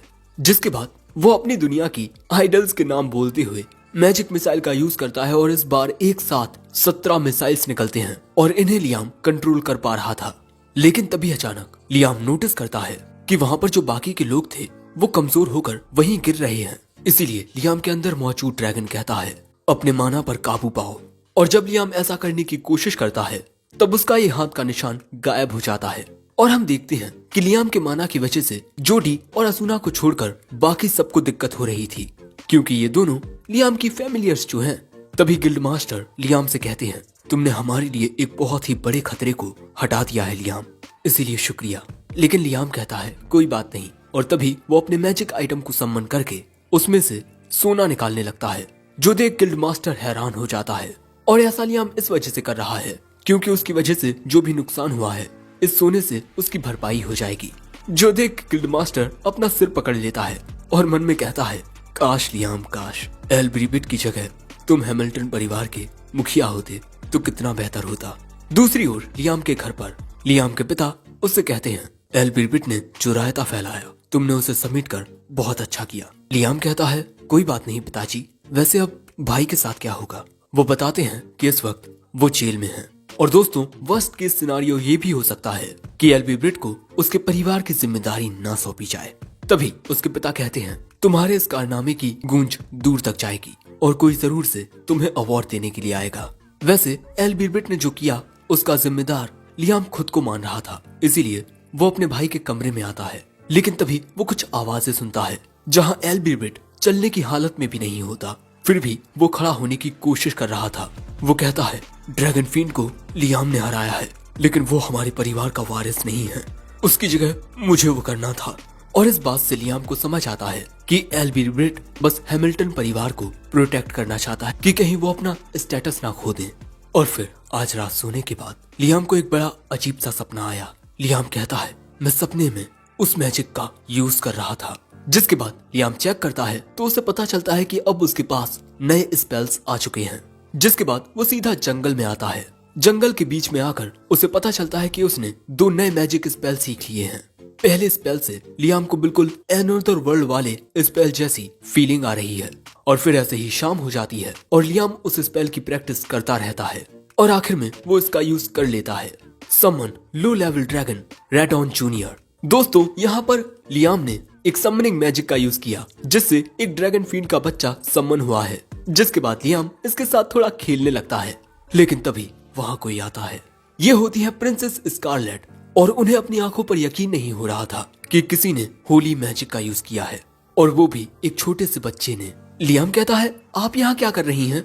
वो बताती है, मैंने तुम्हारे पिता के जरिए तुम्हें एक मैसेज पहुंचवाया है।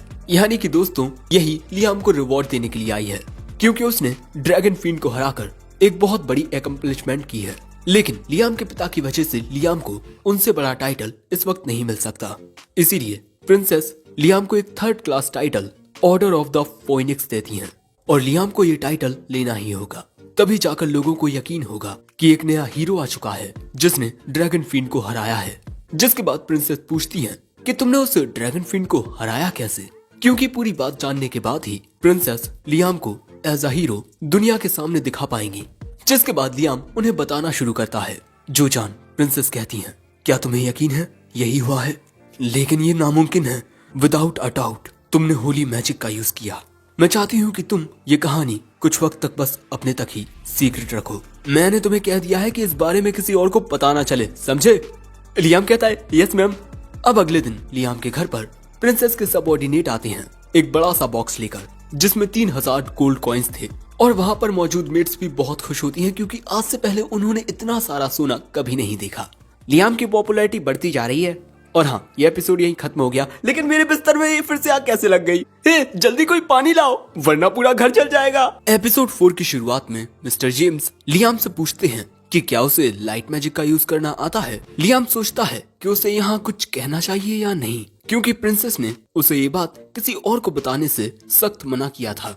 मिस्टर जेम्स कहते हैं, तुमने एक बहुत ही बड़ी एकम्प्लिशमेंट की है, इससे तुम्हारा परिवार अपनी नोबिलिटी बनाए रख सकता है। जो रिपोर्ट मुझे दी गई है उसके अकॉर्डिंग उस ड्रैगन फिन का वो बड़ा सा शरीर अचानक ही लाइट बनकर तुम्हारी बॉडी में चला गया। अब ये सब सुनने के बाद वो ये बात और नहीं छुपा पाता और मिस्टर जेम्स को बता देता है कि हाँ, उसने कुछ नए होली स्पेल सीखे हैं। मिस्टर जेम्स कहते हैं, तुम मुझे उनका यूज करके क्यों नहीं दिखाते? जिसके बाद लियाम उन्हें ऑल क्लियर नाम का एक होली मैजिक कास्ट करके दिखाता है। और दोस्तों, ये स्पेल शरीर में मौजूद हर एक बीमारी को ठीक कर सकता है। ये सब जानकर मिस्टर जेम्स लियाम से पूछते हैं कि क्या उसे वॉर ऑफ 3 ड्रैगन्स के बारे में पता है। एक बार 3 ड्रैगन्स के बीच आपस में घमासान युद्ध हुआ और उनमें से एक ड्रैगन ने बाकी 2 को हरा दिया। लेकिन कहा जाता है कि उस ड्रैगन ने बाकी के 2 ड्रैगन्स को हराने के लिए होली मैजिक का यूज किया था। जिसके बाद उस ड्रैगन ने एक इंसान की मदद की और साथ मिलकर उन दोनों ने एक राज्य बनाया और वही है इनका राज्य। ये बातें सुन लियाम को कुछ ज्यादा समझ नहीं आता। तभी मिस्टर जेम्स कहते हैं कि अब तुम भी एक ड्रैगन के साथ मिल चुके हो, है ना? और ये बात बिल्कुल सच है, क्योंकि ड्रैगन फील्ड रेडॉन लियाम की बॉडी में एंटर कर गया था और अब ये दोनों एक हो गए हैं। फिर मिस्टर जेम्स कहते हैं, शायद अब वक्त आ गया है कि इतिहास फिर से खुद को दोहराए, लेकिन ऐसा होने में 2 चीजें रुकावट पैदा कर सकती हैं। पहले हैं तुम्हारे पिता। हैमिल्टन फैमिली को उनका नोबल स्टेटस उस ड्रैगन फील्ड को सील करने की वजह से मिला था। लेकिन अगर पुरानी कहावत सच है तब इसका मतलब हैमिल्टन परिवार की अचीवमेंट कोई अचीवमेंट थी ही नहीं, यानी कि अब उसके परिवार को अब नोबल स्टेटस से हटाया जा सकता है। अब ये बात सुन लियाम परेशान हो जाता है, क्योंकि उसके पिता और उसका बड़ा भाई अपने स्टेटस को बचाने के लिए बहुत ज्यादा मेहनत कर रहे हैं। तभी मिस्टर जेम्स कहते हैं, लेकिन इससे बड़ी दिक्कत वाली बात यह है कि कहीं वो ड्रैगन हमारे राज्य से गुस्सा होकर हमसे बदला लेने के बारे में ना सोचे, क्योंकि इतने सालों तक उसे कैद में रखा गया। लेकिन तभी लियाम बताता है कि जब उसने उस ड्रैगन को ड्रैगन फील्ड कहकर पुकारा तब उस ड्रैगन ने कहा, ओह तो अब इंसान मुझे इस नाम से पुकारने लगे हैं, लेकिन मुझे कोई फर्क नहीं पड़ता कि इंसान मुझे क्या कहकर पुकारें। कुछ सदियों बाद वो मेरा कुछ और नाम रख देंगे। और इसी वजह से यहाँ लियाम को पूरा यकीन होता है कि वो ड्रैगन इनसे जरा भी नाराज नहीं है। तभी मिस्टर जेम्स कहते हैं, यानी कि तुम हमारे राज्य के सेवियर हो और हम में से किसी को इस बात का एहसास तक नहीं था। तुम्हारी ये अचीवमेंट अब तक की किसी भी अचीवमेंट से बहुत ज्यादा बड़ी है। अब यहाँ से जाते वक्त लियाम अपने मैजिक स्पेल्स के बारे में ही सोच रहा था, जिसके बाद हम देखते हैं कि वो गिल्ड में आता है, जहाँ उसका इंतजार जोडी और असुना कर रही थी। लियाम के वहाँ आते ही जो असुना और जोडी होती हैं, वो उसे वहाँ से ले जाती हैं और हम देखते हैं कि यहाँ पर काफी सारे एडवेंचरर्स मौजूद थे। जिसके बाद ये दोनों लियाम को बताती हैं कि जब से एडवेंचरर्स को ये बात पता चली है कि लियाम ने एक ड्रैगन को हराया है, तब से हर कोई उसकी पार्टी में ज्वाइन करना चाहता है। यहाँ लियाम उन लोगों की लिस्ट देखकर हैरान हो जाता है। ये दोनों कहती हैं कि तुम पार्टी लीडर हो, अब सब कुछ तुम पर डिपेंड करता है। जिसके बाद लियाम अपने घर आता है, जहाँ पर आते ही ये मेड लियाम को काफी सारे कागजात दिखाती है। ये वो इन्विटेशंस हैं जो लियाम की शादी के लिए आए हैं। लेकिन भैया यहाँ पर बहुत सारे लेटर्स होते हैं। तभी वहाँ एक कार्ड के साथ ब्रूनो आता है और उसने जिस लड़की से शादी की है उनके ही एक रिश्तेदार ने ब्रूनो को ये कहा है कि वो अपने भाई को उनकी इकलौती बेटी के साथ शादी करने के लिए मनाए। फिर ब्रूनो पूछता है, अब तुम मुझे सच सच बताओ कि आखिर तुमने किया क्या है, क्योंकि इतने सारे इन्विटेशंस उन लोगों को भी नहीं मिलते जो हाई रैंकिंग नोबल्स होते हैं। लियाम मन में कहता है, अब सभी लोग मुझ पर शक कर रहे हैं और मैं इस दुनिया में कुछ ज्यादा ही पॉपुलर हो रहा हूँ। जिसके बाद हम देखते हैं कि लियाम जोडी और असुना को लेकर जंगल में जा रहा था। जिसके बाद वो उनके सामने अनदर वर्ल्ड स्पेल को यूज करता है, जिससे उनके सामने अनदर वर्ल्ड का दरवाजा आ जाता है। जिसके बाद ये तीनों इसके अंदर आते हैं और यहाँ इनका एक काफी अच्छा घर भी बन गया था जो लियाम ने टाउन के कारपेंटर्स से बनवाया है। सो असुना पूछती है कि क्या ये घर यहाँ से गायब नहीं होगा, क्योंकि जब भी तुम इस स्पेल को ऑफ करते हो इसमें मौजूद चीजें गायब हो जाती हैं। लियाम बताता है कि अब ऐसा नहीं होगा क्योंकि उसने अनदर वर्ल्ड स्पेल को मास्टर कर लिया है। जिसके बाद लियाम उन्हें पूरा घर घुमाता है, लेकिन बेडरूम में आने पर जोडी पूछती है, मुझे लगता है कि इस जगह पर कॉन्सेप्ट ऑफ लाइटनिंग है। मतलब दोस्तों, इस अल्टरनेट डायमेंशन में रात नहीं होती और हमेशा उजाला रहता है। जिसके बाद हम देखते हैं कि लियाम एक लो लेवल शेड स्पिरिट को सम्मन करता है, क्योंकि उसे किसी न किसी तरीके से इस जगह पर अंधेरा करना होगा ना, तभी तो ये लोग सो पाएंगे। जिसके बाद वो स्पिरिट सम्मन होकर आती है और उसके आते ही वो स्पिरिट उस पूरी जगह पर घुप अंधेरा कर देती है, जिस वजह से इन्हें कुछ भी दिखाई नहीं देता। सो लियाम सैलामेंडर को सम्मन करता है और सैलामेंडर वहाँ आग लगा देता है। जोडी कहती है कि लियाम, क्या तुम इस जगह पर थोड़ा उजाला कर सकते हो? लेकिन हमें पता चलता है कि जो स्पिरिट शेड है वो डार्कनेस के लेवल को कंट्रोल नहीं कर पाता, क्योंकि वो एक लो लेवल स्पिरिट है। जो जान असुना कहती है कि काश स्पिरिट्स भी हमारी तरह ग्रो कर पाती।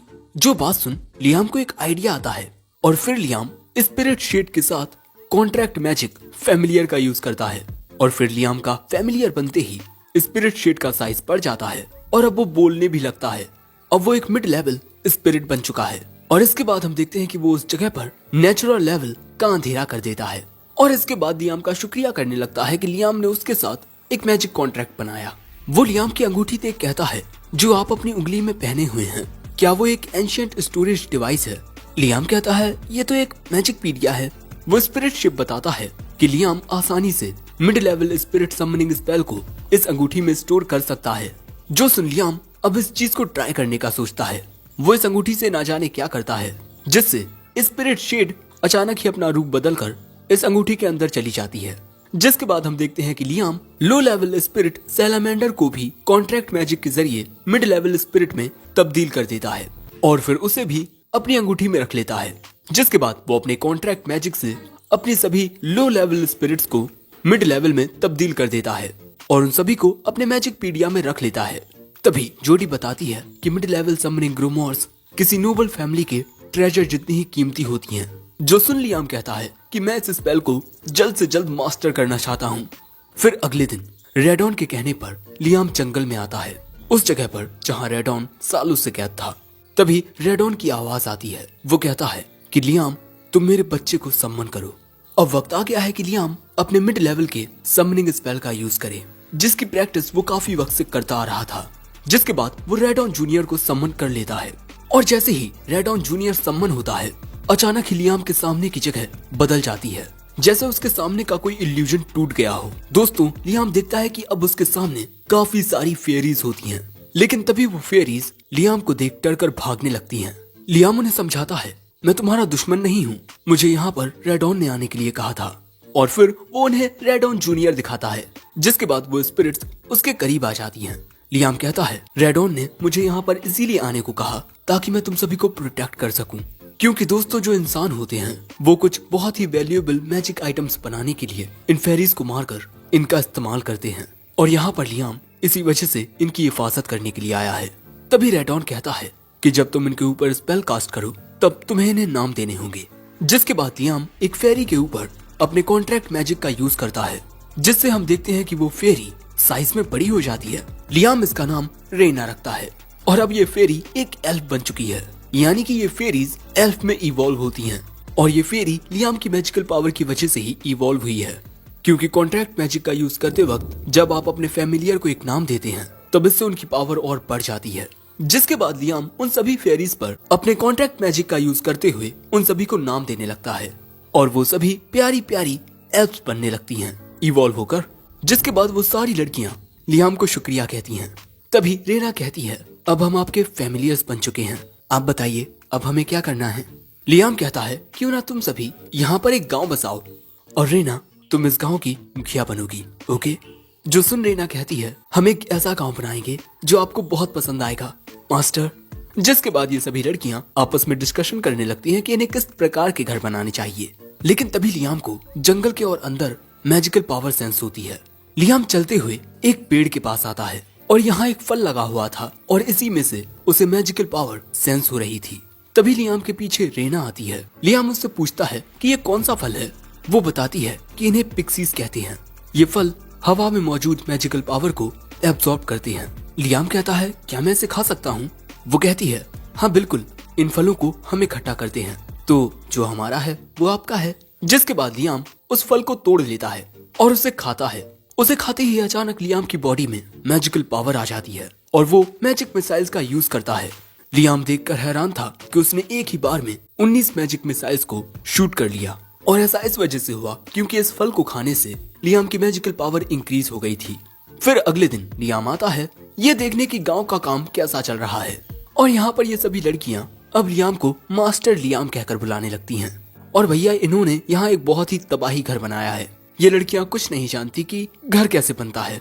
लेकिन तभी हम देखते हैं कि कुछ बुरे आदमी यहाँ एक एल्फ को पकड़ लेते हैं और जाहिर सी बात है ये लोग इसके साथ रातें गुजार कर इसे बेच देंगे क्योंकि ये एक एल्फ है। लेकिन तभी आता है लियाम दौड़ते हुए।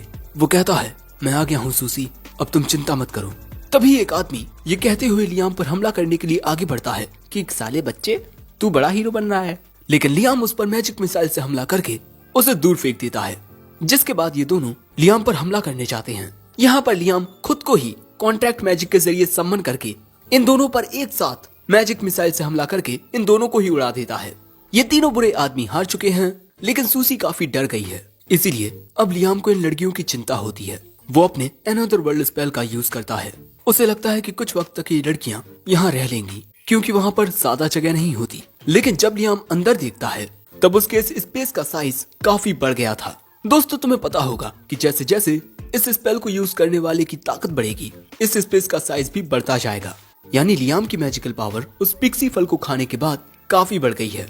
जिसके बाद लियाम इन सभी लड़कियों को इसी स्पेस में भेज देता है और इसके बाद वो एक दूसरी जगह पर आकर इस गेट को ओपन करता है। लियाम इन सबको बताता है कि वो इन सभी को यहाँ ट्रांसपोर्ट करके लाया है और ये जगह लियाम के घर के काफी पास है। यहाँ पर इन लड़कियों पर कोई भी बुरे लोग हमला नहीं करेंगे। लेकिन ये बात सुनिए सभी लड़कियाँ लियाम के सामने झुककर कहती हैं कि प्लीज मास्टर लियाम, आप हमारे राजा बन जाइए और हमें सही रास्ता दिखाइए। लियाम कहता है, ठीक है, लेकिन मैं तुम्हारा किंग नहीं लीडर बनूंगा। लेकिन अब लियाम को इन सभी लड़कियों के रहने के लिए जगह ढूंढनी होगी। वैसे सबसे पहले तो लियाम इन सभी को नूडल्स खिलाता है। वहीं लियाम उस हाई लेवल के होली मैजिक की प्रैक्टिस करने लगता है जो रेडॉन ने उसे सिखाया और उसे सीखते हुए लियाम को 4 दिन हो गए हैं और इतनी ज्यादा प्रैक्टिस करने की वजह से धीरे धीरे वो इस स्पेल का यूज करना सीख रहा है। अब लियाम इस स्पेल के जरिए इन सभी लड़कियों को किसी जगह पर लेकर जाएगा। जिसके बाद सभी लड़कियां एक साथ खड़ी हो जाती हैं और लियाम अब इन सभी को ट्रांसपोर्ट करने लगता है और फिर ये सभी आते हैं जहाँ पर ये थे उस जगह से 100 किलोमीटर दूर, इस जगह पर जहाँ कोई नहीं रहता। इस जगह को सील्ड लैंड्स कहा जाता है। यहाँ पर लियाम का डुप्लीकेट भी था जिसे वो वहाँ से गायब कर देता है और अब हमें पता चलता है कि लियाम अपने नए होली मैजिक से अपने इल्यूजन को किसी भी जगह पर भेजकर उस जगह पर खुद भी तुरंत टेलीपोर्ट हो सकता है और इसी वजह से वो यहाँ बहुत खुश होता है। अब फिर हम देखते हैं कि इनके सामने जो जगह होती है, ना जाने लियाम यहाँ क्या करता है, वो पूरी जगह शीशे की तरह टूट जाती है और इनके सामने एक अलग ही नजारा आता है और हमें पता चलता है कि इस जगह को रैंडन ने सील किया था। लेकिन इस वक्त वो लियाम को इसकी वजह नहीं बताता। सो अब लियाम इन लड़कियों से कहता है, चलो इसी जगह पर अपना नया गांव बसाते हैं। और यहाँ ये लड़कियां रैंडन की भी बहुत तारीफ करती हैं और उसे शुक्रिया भी कहती हैं क्योंकि उसने इन सभी को इस जगह पर रहने की इजाजत दी। अब इस जगह पर आकर लियाम देखता है कि यहाँ पर कोई वाटर रिसोर्स नहीं है। अब ये बात सुन लियाम लो लेवल स्पिरिट विंडीन को सम्मन करता है और कॉन्ट्रैक्ट सम्मनिंग का यूज करके उसे मिड लेवल स्पिरिट में तब्दील कर देता है। जिसके बाद हम देखते हैं कि विंडीन अपने मैजिक का यूज करके इस जगह पर एक नदी बना देती है। लियाम कहता है अब हम इसी जगह पर अपना गांव बसाएंगे। जिसके बाद हम देखते हैं कि लियाम अपने मैजिक की थोड़ा प्रैक्टिस करता है और उसने यहाँ पर तीनों रैंडम चिल्ड्रन को सम्मन भी कर रखा होता है और हम देखते हैं कि लियाम के खुद को एक जगह से दूसरी जगह पर टेलीपोर्ट करने की स्पीड भी बहुत ज्यादा बढ़ गई है। अब इसके बाद बारी आती है लियाम के यहाँ से जाने की। सो लियाम इन तीनों रैंडम चिल्ड्रन को यहीं छोड़ जाता है ताकि वो इन लड़कियों की हिफाजत करें। जिसके बाद वो प्रिंसेस के पास आता है क्योंकि उन्होंने ही उसे बुलाया है। वो यहाँ पूछती हैं, क्या तुम्हारे अंदर मौजूद उस ड्रैगन फील्ड ने कभी प्रॉमिस्ड लैंड का जिक्र किया है? लियाम कहता है नहीं, पर उसने सील्ड लैंड का जिक्र जरूर किया है और इस वक्त मैं उसी जगह पर कुछ एल्फ्स के साथ एक नया गांव बना रहा हूँ क्योंकि ऐसा करने के लिए मुझसे रैंडन ने कहा है। प्रिंसेस कहती है, क्या तुम मुझे उस जगह पर ले जा सकते हो? लियाम कहता है, हाँ क्यों नहीं, लेकिन मेरी एक शर्त है। अगले सीन में हम देखते हैं कि प्रिंसेस इनके शाही इंजीनियर गोलैक को बुलाती हैं। तभी लियाम इनसे कहता है, क्या मैं आपके ऊपर एक स्पेल कास्ट कर सकता हूँ? गोलैक कहता है, मुझे कुछ होगा तो नहीं ना? लेकिन प्रिंसेस इस बात की गारंटी ले लेती हैं कि उसे कुछ नहीं होगा। जिसके बाद लियाम अपने मैजिक का यूज करके गोलैक का डुप्लीकेट क्रिएट कर लेता है जिसे वो अपने साथ ले जाएगा अपना नया गांव बनवाने के लिए। और इसके बाद ये तीनों यहाँ से चले जाते हैं और ये भाई तो बहुत घबरा जाता है कि भैया ये क्या हो रहा है। जिसके बाद ये तीनों उसी सील्ड लैंड्स पर आते हैं। अब यहाँ आकर और इस जगह को देखकर प्रिंसेस कहती है, मैं महान लॉर्ड रेडॉन से कुछ पूछना चाहती हूँ, क्या यही प्रॉमिस्ड लैंड है? रैंडन कहता है कि मैंने इंसानों के साथ कोई वादे नहीं किए, यानी कि वो बता चुका है कि ये वो जगह नहीं है। फिर प्रिंसेस बताती है कि बहुत पहले एक भविष्यवाणी हुई थी जहाँ जब इंसानियत खत्म होने वाली होगी तब स्वर्ग से इंसानियत को बचाने के लिए एक मसीहा आएगा। लेकिन काफी लोग कहते हैं कि ये भविष्यवाणी सिर्फ एक झूठ है और ये सच है या नहीं इसका पता सिर्फ द प्रॉमिस्ड लैंड को ढूंढ कर ही चलेगा। ये वो अंगूठी है जो हमारे परिवार को विरासत में मिली थी, इसे की ऑफ डेस्टिनी भी कहते हैं। अंगूठी को देख लियाम जैसे ही उस अंगूठी को छूता है अचानक ही उसके सामने की जमीन टूट जाती है और हम देखते हैं कि ये पूरा का पूरा द सील्ड लैंड्स दरारों में टूटकर हवा में उड़ने लगता है। तुम देख ही सकते हो एक बहुत बड़ा हिस्सा टूट गया है जमीन से, लेकिन थोड़ी ही देर में ये वापस जमीन पर बैठ जाता है और अब प्रिंसेस को यकीन हो जाता है कि यही द प्रॉमिस्ड लैंड है। और दोस्तों इस रिंग के जरिए इस आइलैंड को उड़ाया जा सकता है आसमान में, लेकिन उसके लिए लियाम को बहुत ज्यादा मैजिकल पावर की जरूरत पड़ेगी। और तभी प्रिंसेस लियाम के सामने झुककर कहती है, आप ही द प्रॉमिस्ड लैंड के मास्टर हैं, प्लीज मैं चाहती हूँ कि आप यहाँ एक नया राज्य बसाएं जिसे लोग स्वर्ग कहेंगे। अब बेचारा लियाम शायद और फंस गया है क्योंकि अब उसे एक नया राज्य बनाना पड़ेगा। और यहीं पर ये एपिसोड एंड हो गया। एपिसोड 5 की शुरुआत में हम देखते हैं कि द सील्ड लैंड या द प्रॉमिस्ड लैंड में गांव बनाने का काम जोरों शोरों से चालू है। दूसरी ओर हम लियाम को देखते हैं जो लगातार एक मॉन्स्टर पर अपने मैजिक मिसाइल से हमला कर रहा था और इसके बाद वो अपनी दुनिया की आइडल्स को याद करते हुए होली एरो का यूज करता है और इस हमले से वो मॉन्स्टर खत्म हो जाता है। और अब हमें पता चलता है कि लियाम इस जगह के आसपास मौजूद मॉन्स्टर्स को खत्म कर रहा है। लेकिन तभी वहाँ पर स्कारलेट आकर लियाम की पावर्स की तारीफ करने लगती है। लियाम कहता है, प्रिंसेस शायद अब आपको रॉयल कैपिटल में वापस चले जाना चाहिए। लेकिन वो कहती है कि मास्टर आपको मुझे मेरे नाम से बुलाना चाहिए क्योंकि अब मैं आपकी नौकर हूँ। लियाम कहता है, तुम पहली राजकुमारी होकर मेरी नौकर क्यों बनना चाहती हो?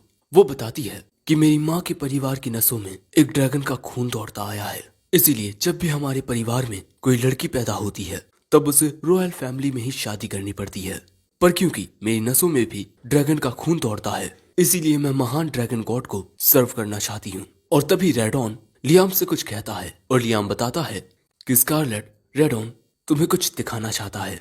अगले सीन में हम देखते हैं कि लियाम प्रिंसेस को एक दूसरी जगह पर लेकर आता है और यहाँ इनके सामने एक खुफिया दरवाजा होता है। ये लोग उस जगह के अंदर आने लगते हैं और यहाँ इन्हें देखने को मिलता है एक ब्लैक ड्रैगन, लेकिन ये लोहे का बना हुआ है। और तभी अचानक ये जाग जाता है और रेडॉन बताता है कि लियाम का पहला टास्क यही है कि उसे इस ब्लैक ड्रैगन को हराना होगा। और ये ब्लैक ड्रैगन रेडॉन को देखकर ही बना है और एंशिएंट लैंग्वेज में इस ब्लैक ड्रैगन के सिर पर रेडॉन का ही नाम लिखा हुआ है। और अगर लियाम इसके सिर पर लिखे हुए नाम में से एक वर्ड को गायब कर देगा तब इस नाम का मतलब बदलकर ओबे हो जाएगा। ये सुन लियाम अपने मैजिक का यूज करके गायब होकर अचानक ही इस ड्रैगन के सामने आकर अपने होली एरो का यूज करके इस ड्रैगन के सिर के बीच में हमला करता है और उसका एक लेटर इरेज हो जाता है, जिसके बाद वो इनका पालतू बन जाता है। और स्कारलेट भी इसे छू पा रही थी क्योंकि उसकी नसों में भी ड्रैगन का खून दौड़ता है।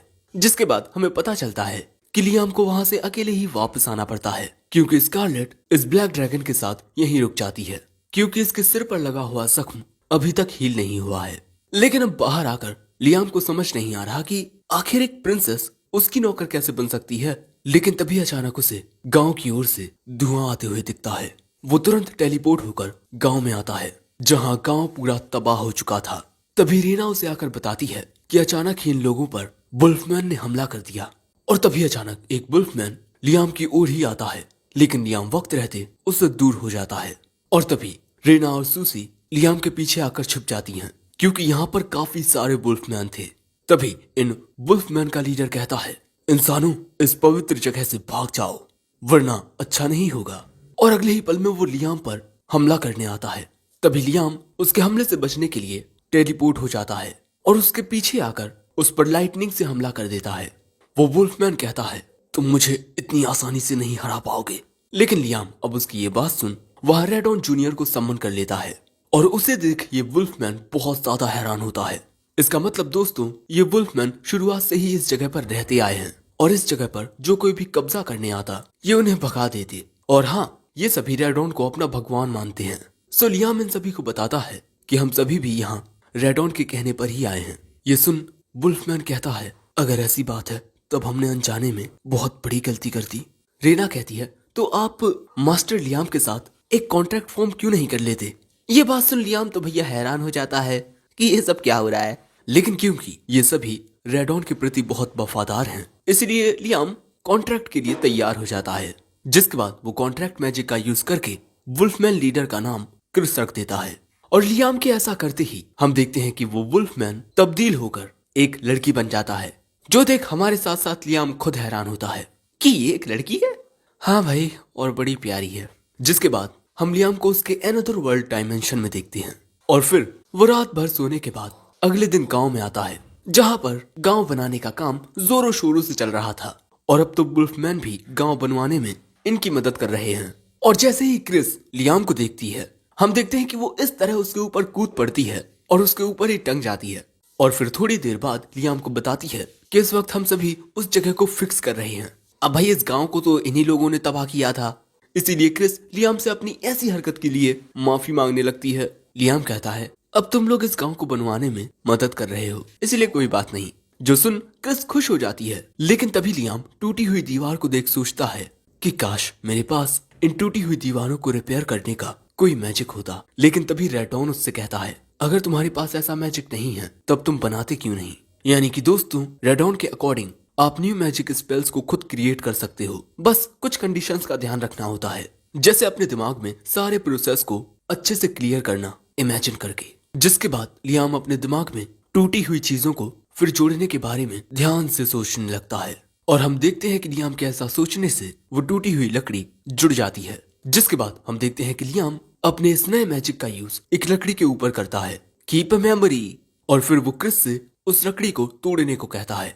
लेकिन हम देखते हैं कि जैसे ही क्रिस उस लकड़ी को तोड़ती है, वो लकड़ी फिर से जुड़ जाती है। और अब लियाम बताता है कि कीप मेमोरी एक ऐसा स्पेल है जो ऑब्जेक्ट्स के टूटने के बाद भी उनको वैसे ही रूप में ला देता है जिस रूप में उन पर इस स्पेल का यूज किया गया हो। ये बात सुन क्रिस लियाम से और भी ज्यादा इम्प्रेस होकर फिर से उसके गले लग जाती है। और क्योंकि अब लियाम नए मैजिक स्पेल्स बनाना सीख चुका है, वो एक जगह पर आकर एक और नया स्पेल पावर मिसाइल का यूज करता है। और लियाम का ये नया स्पेल काफी ज्यादा पावरफुल होता है। और पावर मिसाइल मैजिक मिसाइल्स का एक पावरफुल वर्जन है। तभी रेडॉन उससे कहता है, तुम्हें इस दुनिया को और बेहतर तरीके से जानना होगा, इसीलिए सबसे पहले तुम्हें एक राज्य की जरूरत होगी। लियाम कहता है, हाँ तुमने सही कहा, लेकिन मैं जानना चाहता हूँ कि वो पहला शख्स जिसने मैजिक को क्रिएट किया उसने अपना नेशन कैसे बनाया होगा। शायद से कोई ऐसा तरीका भी होगा जिससे कॉज एंड इफेक्ट इस लॉ का यूज किए बिना ही मैजिक को क्रिएट किया जा सके। लियाम यही सब सोच रहा था, लेकिन तभी वहां रेना आकर बताती है कि एक इमरजेंसी है। कुछ इंसान पिक्सीज फल को पाने के लिए जंगल में घुस आए हैं। जिसके बाद हम देखते हैं कि लियाम दौड़ते हुए उस जगह की ओर जा रहा होता है। और तभी वो देखता है कि यहाँ पर सेना की एक छोटी सी टुकड़ी है और ये सभी यहाँ पर पिक्सीज फल को ढूंढने के लिए आए हैं। लेकिन तभी लियाम इनके सामने आ जाता है। वो पूछते हैं कि बच्चे, क्या तुम यहीं रहते हो। ये बात सुन लियाम पुरानी चीजों को याद करते हुए कहता है, हाँ ये मेरा नेशन है। लेकिन ये लोग लियाम की बात को मजाक समझ के आगे बढ़ने की कोशिश करते हैं। सो लियाम इन पर मैजिक मिसाइल से हमला कर देता है और कहता है, ये मेरी आखिरी वार्निंग है, ये मेरा राज्य है और अगर यहाँ तुमने घुसने की कोशिश की तब अच्छा नहीं होगा। लेकिन तभी एक आदमी लियाम पर हमला करने के लिए जाता है। सो तभी लियाम टेलीपोर्ट होकर उस आदमी के पीछे आकर उसे घोड़े से ही गिरा देता है और ऐसा ही फिर वो बाकी के सोल्जर्स के साथ करने लगता है और इसी तरह सभी को नीचे गिराकर वो कहता है अब इस जगह पर कभी वापस मत आना। फिर लियाम अपने गांव में आता है जहां रेना उसका इंतजार कर रही थी। लियाम बताता है कि उसने उन लोगों को समझा दिया है। फिर रेना लियाम को उन फेरीज से मिलवाती है जो इन्हीं जंगलों में रहती हैं और शायद से वो लोग इन्हीं को पकड़ने आए थे। लियाम कहता है तुम सभी को अपनी प्रोटेक्शन देने के लिए मैं तुम सभी को नाम दूंगा। लेकिन भैया वहां पर बहुत सारी फेरीज आ जाती हैं, जिसके बाद हम देखते हैं कि कॉन्ट्रैक्ट मैजिक का यूज करते हुए लियाम को शाम हो जाती है, लेकिन फिर भी उन फेरीज की लाइन खत्म नहीं होती। लियाम ने यहाँ लगभग 100 फेरीज को नाम दिए जो एल्स में तब्दील हो गईं। फिर अगले दिन हम देखते हैं कि गांव में काफी अच्छे से घर के डिजाइन बन चुके हैं, लेकिन वहीं पर ब्लैक ड्रैगन भी होता है जिसे ये लड़कियां छुपकर ताके जा रही थी। वहीं दूसरी ओर लियाम इन सब के साथ अपने अनदर वर्ल्ड डायमेंशन में होता है। वो इन सभी को उन सोल्जर्स का मुखौटा दिखाता है। स्कारलेट बताती है कि ये सोल्जर्स प्रिंसिपैलिटी ऑफ पेल्टा नाम के राज्य से आए हैं और ये लोग भी किंगडम जैमाइल और क्विस्टेडर की तरह इस प्रोमिस्ड लैंड को अपने चंगुल में लेना चाहते हैं। और मुझे लगता है कि जल्द ही किंगडम जैमाइल और क्विस्टेडर से भी सैनिक इस राज्य को हथियाने के लिए आएंगे, क्योंकि द प्रोमिस्ड लैंड उन तीनों राज्यों के बॉर्डर में आता है। लेकिन मास्टर, मैं फिर भी चाहूंगी कि आप इसी जगह पर अपना नया राज्य बनाएं। एक राज्य को 3 चीजों की जरूरत होती है, जमीन, लोग और ताकत। आपके पास जमीन तो है ही, और जैसे जैसे इस राज्य की अफवाहें लोगों के कानों तक पहुंचेंगी, लोग भी यहाँ जरूर आएंगे। यानी कि अब लियाम को अपने राज्य की ताकत बनाने के लिए बस सोल्जर्स की जरूरत है। क्रिस कहती है आप चिंता मत कीजिए, हम आपके सभी दुश्मनों को खत्म कर देंगे। लियाम कहता है हाँ, तुम वुल्फमैन लड़ने में बहुत माहिर होते हो। ठीक है, मैं ये काम तुम पर छोड़ता हूँ। स्कारलेट कहती है जो भी इस राज्य में घुसने की कोशिश करेगा उसे तुम भगा देना, और फिर ना चाहते हुए भी लोगों को हमारा साथी बनना पड़ेगा, क्योंकि लड़ाई से उन्हें कुछ भी हासिल नहीं होगा। लेकिन अगले दिन कुछ ऐसा हुआ जो इन्होंने सोचा नहीं था। अगले दिन इनके पास marquess of Berkeley Leonard Berkeley आते हैं, जो किंगडम जैमाइल के एक काफी चर्चित नोबल हैं। और ये आदमी कहता है मुझे आपसे मिलने के लिए हमारे महाराज लॉरेंजो सेकंड ने भेजा है, क्योंकि वो आपके साथ लड़ाई नहीं करना चाहते बल्कि आपके साथी बनना चाहते हैं। और अगर आप ये ऑफर एक्सेप्ट कर लेते हैं तो फर्स्ट प्रिंसेस स्कारलेट की शादी आपसे करा दी जाएगी। जो सुन लियाम मन में कहता है आखिर ये मुझे इतना महान क्यों समझते हैं। तभी लियाम को मिस्टर जेम्स की बातें याद आती हैं और सोचता है कि स्कारलेट के इस जगह पर बार बार आने की वजह से जरूर से महाराज को लग रहा है कि ड्रैगन गॉड रेडॉन इस जगह से जुड़े हुए हैं। इसीलिए लियाम पूछता है मिस्टर लियोनार्ड, क्या आप पहले कभी प्रिंसेस स्कारलेट से मिले हैं?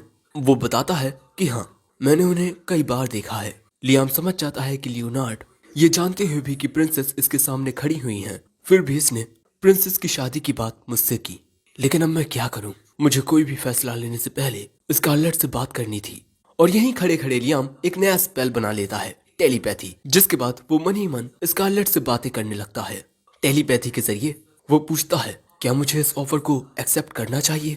वो कहती है हाँ बिल्कुल, क्योंकि ऐसा करने से हमें काफी वक्त मिल जाएगा। लियाम कहता है ठीक है, मैं राजकुमारी से शादी करने के लिए तैयार हूँ, लेकिन मुझे 1 साल का वक्त चाहिए, क्योंकि मेरे राज्य की हालत अभी कुछ खास नहीं है। जो सुन लियोनार्ड कहता है ठीक है, मैं इस बात की रिपोर्ट महाराज को दे दूंगा।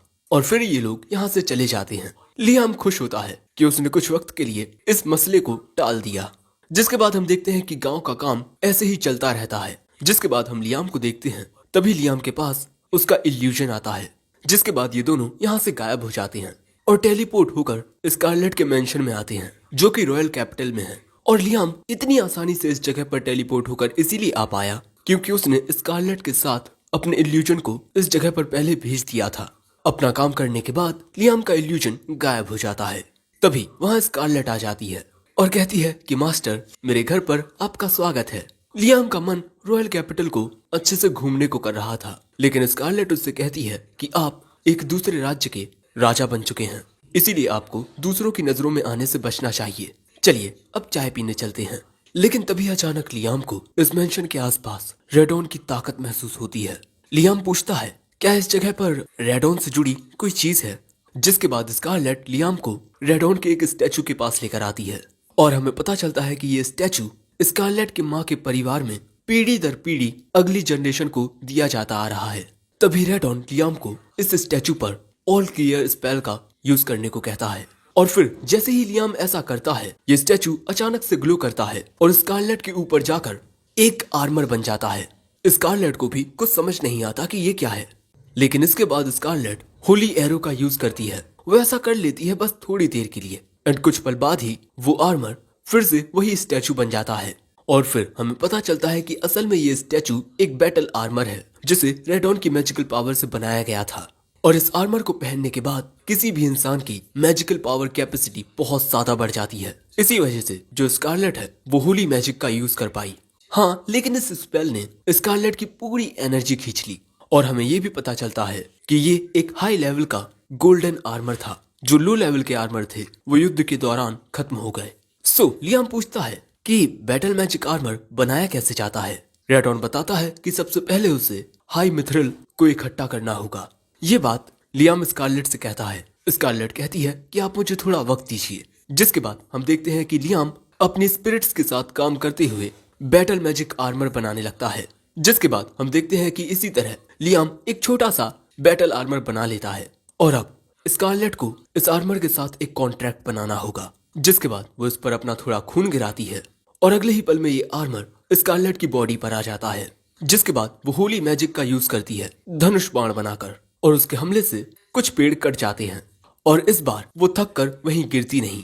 तभी रेडॉन लियाम को बताता है कि हाई लेवल मैजिक के आइटम्स को लिविंग क्रिएचर्स के साथ कंपेराइज किया जा सकता है। ये बात सुनकर लियाम इस बैटल आर्मर के साथ कॉन्ट्रैक्ट मैजिक का यूज करता है और वो इसका नाम पैट्रॉन ऑफ बैटल एरिस रखता है। और लियाम के ऐसा करने की वजह से अब स्कारलेट खुद को और भी ज्यादा पावरफुल महसूस कर रही है, क्योंकि अब ये आर्मर कॉन्ट्रैक्ट मैजिक की वजह से और भी ज्यादा पावरफुल हो गया है। और अब जब स्कारलेट फिर से उसी होली मैजिक का यूज करती है तो इस बार वो एक ही बार में काफी सारे पेड़ों को इस तरह काट देती है। और अब यहाँ रेडॉन लियाम को बताता है कि उसने भी एक बार कॉन्ट्रैक्ट मैजिक का यूज किया था, लेकिन वो कभी काम नहीं किया। और किसके ऊपर? गार्जियन रेडॉन के ऊपर, यानी ब्लैक ड्रैगन रेडॉन। असल में वो भी एक बैटल आर्मर है जो रेडॉन के पर्सनल यूज के लिए था। लियाम फैसला करता है कि वो अब खुद उसे ट्राई करेगा। जिसके बाद लियाम ब्लैक ड्रैगन के पास आता है और उस पर अपना खून गिराकर उसके साथ कॉन्ट्रैक्ट बनाता है। जिसके बाद हम देखते हैं कि ब्लैक ड्रैगन चमकने के बाद लियाम की बॉडी पर आकर एक आर्मर का रूप ले लेता है। जिसके बाद लियाम को अपनी बॉडी में बहुत ज्यादा पावर फील होने लगती है। जिसके बाद हम देखते हैं कि लियाम बहुत तेजी से लगातार पावर मिसाइल्स का यूज करते रहता है, लेकिन बहुत ज्यादा मैजिकल पावर यूज करने की वजह से वो थक जाता है और उसका बैटल आर्मर फिर से ब्लैक ड्रैगन बन जाता है। तभी स्कारलेट लियाम के पास आती है। लियाम बताता है कि मैं ठीक हूँ, बस मैंने अपनी पूरी मैजिकल पावर यूज कर ली है। लेकिन तभी रेडॉन कहता है तुम वो तीसरे शख्स हो जो इसको पहनने के बाद अभी तक जिंदा है।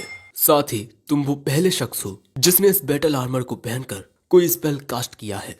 अगर तुम सही से इसका इस्तेमाल करना सीख गए तब तुम ये दुनिया जीत सकते हो। और दोस्तों, यहीं पर एपिसोड 5 एंड होता है।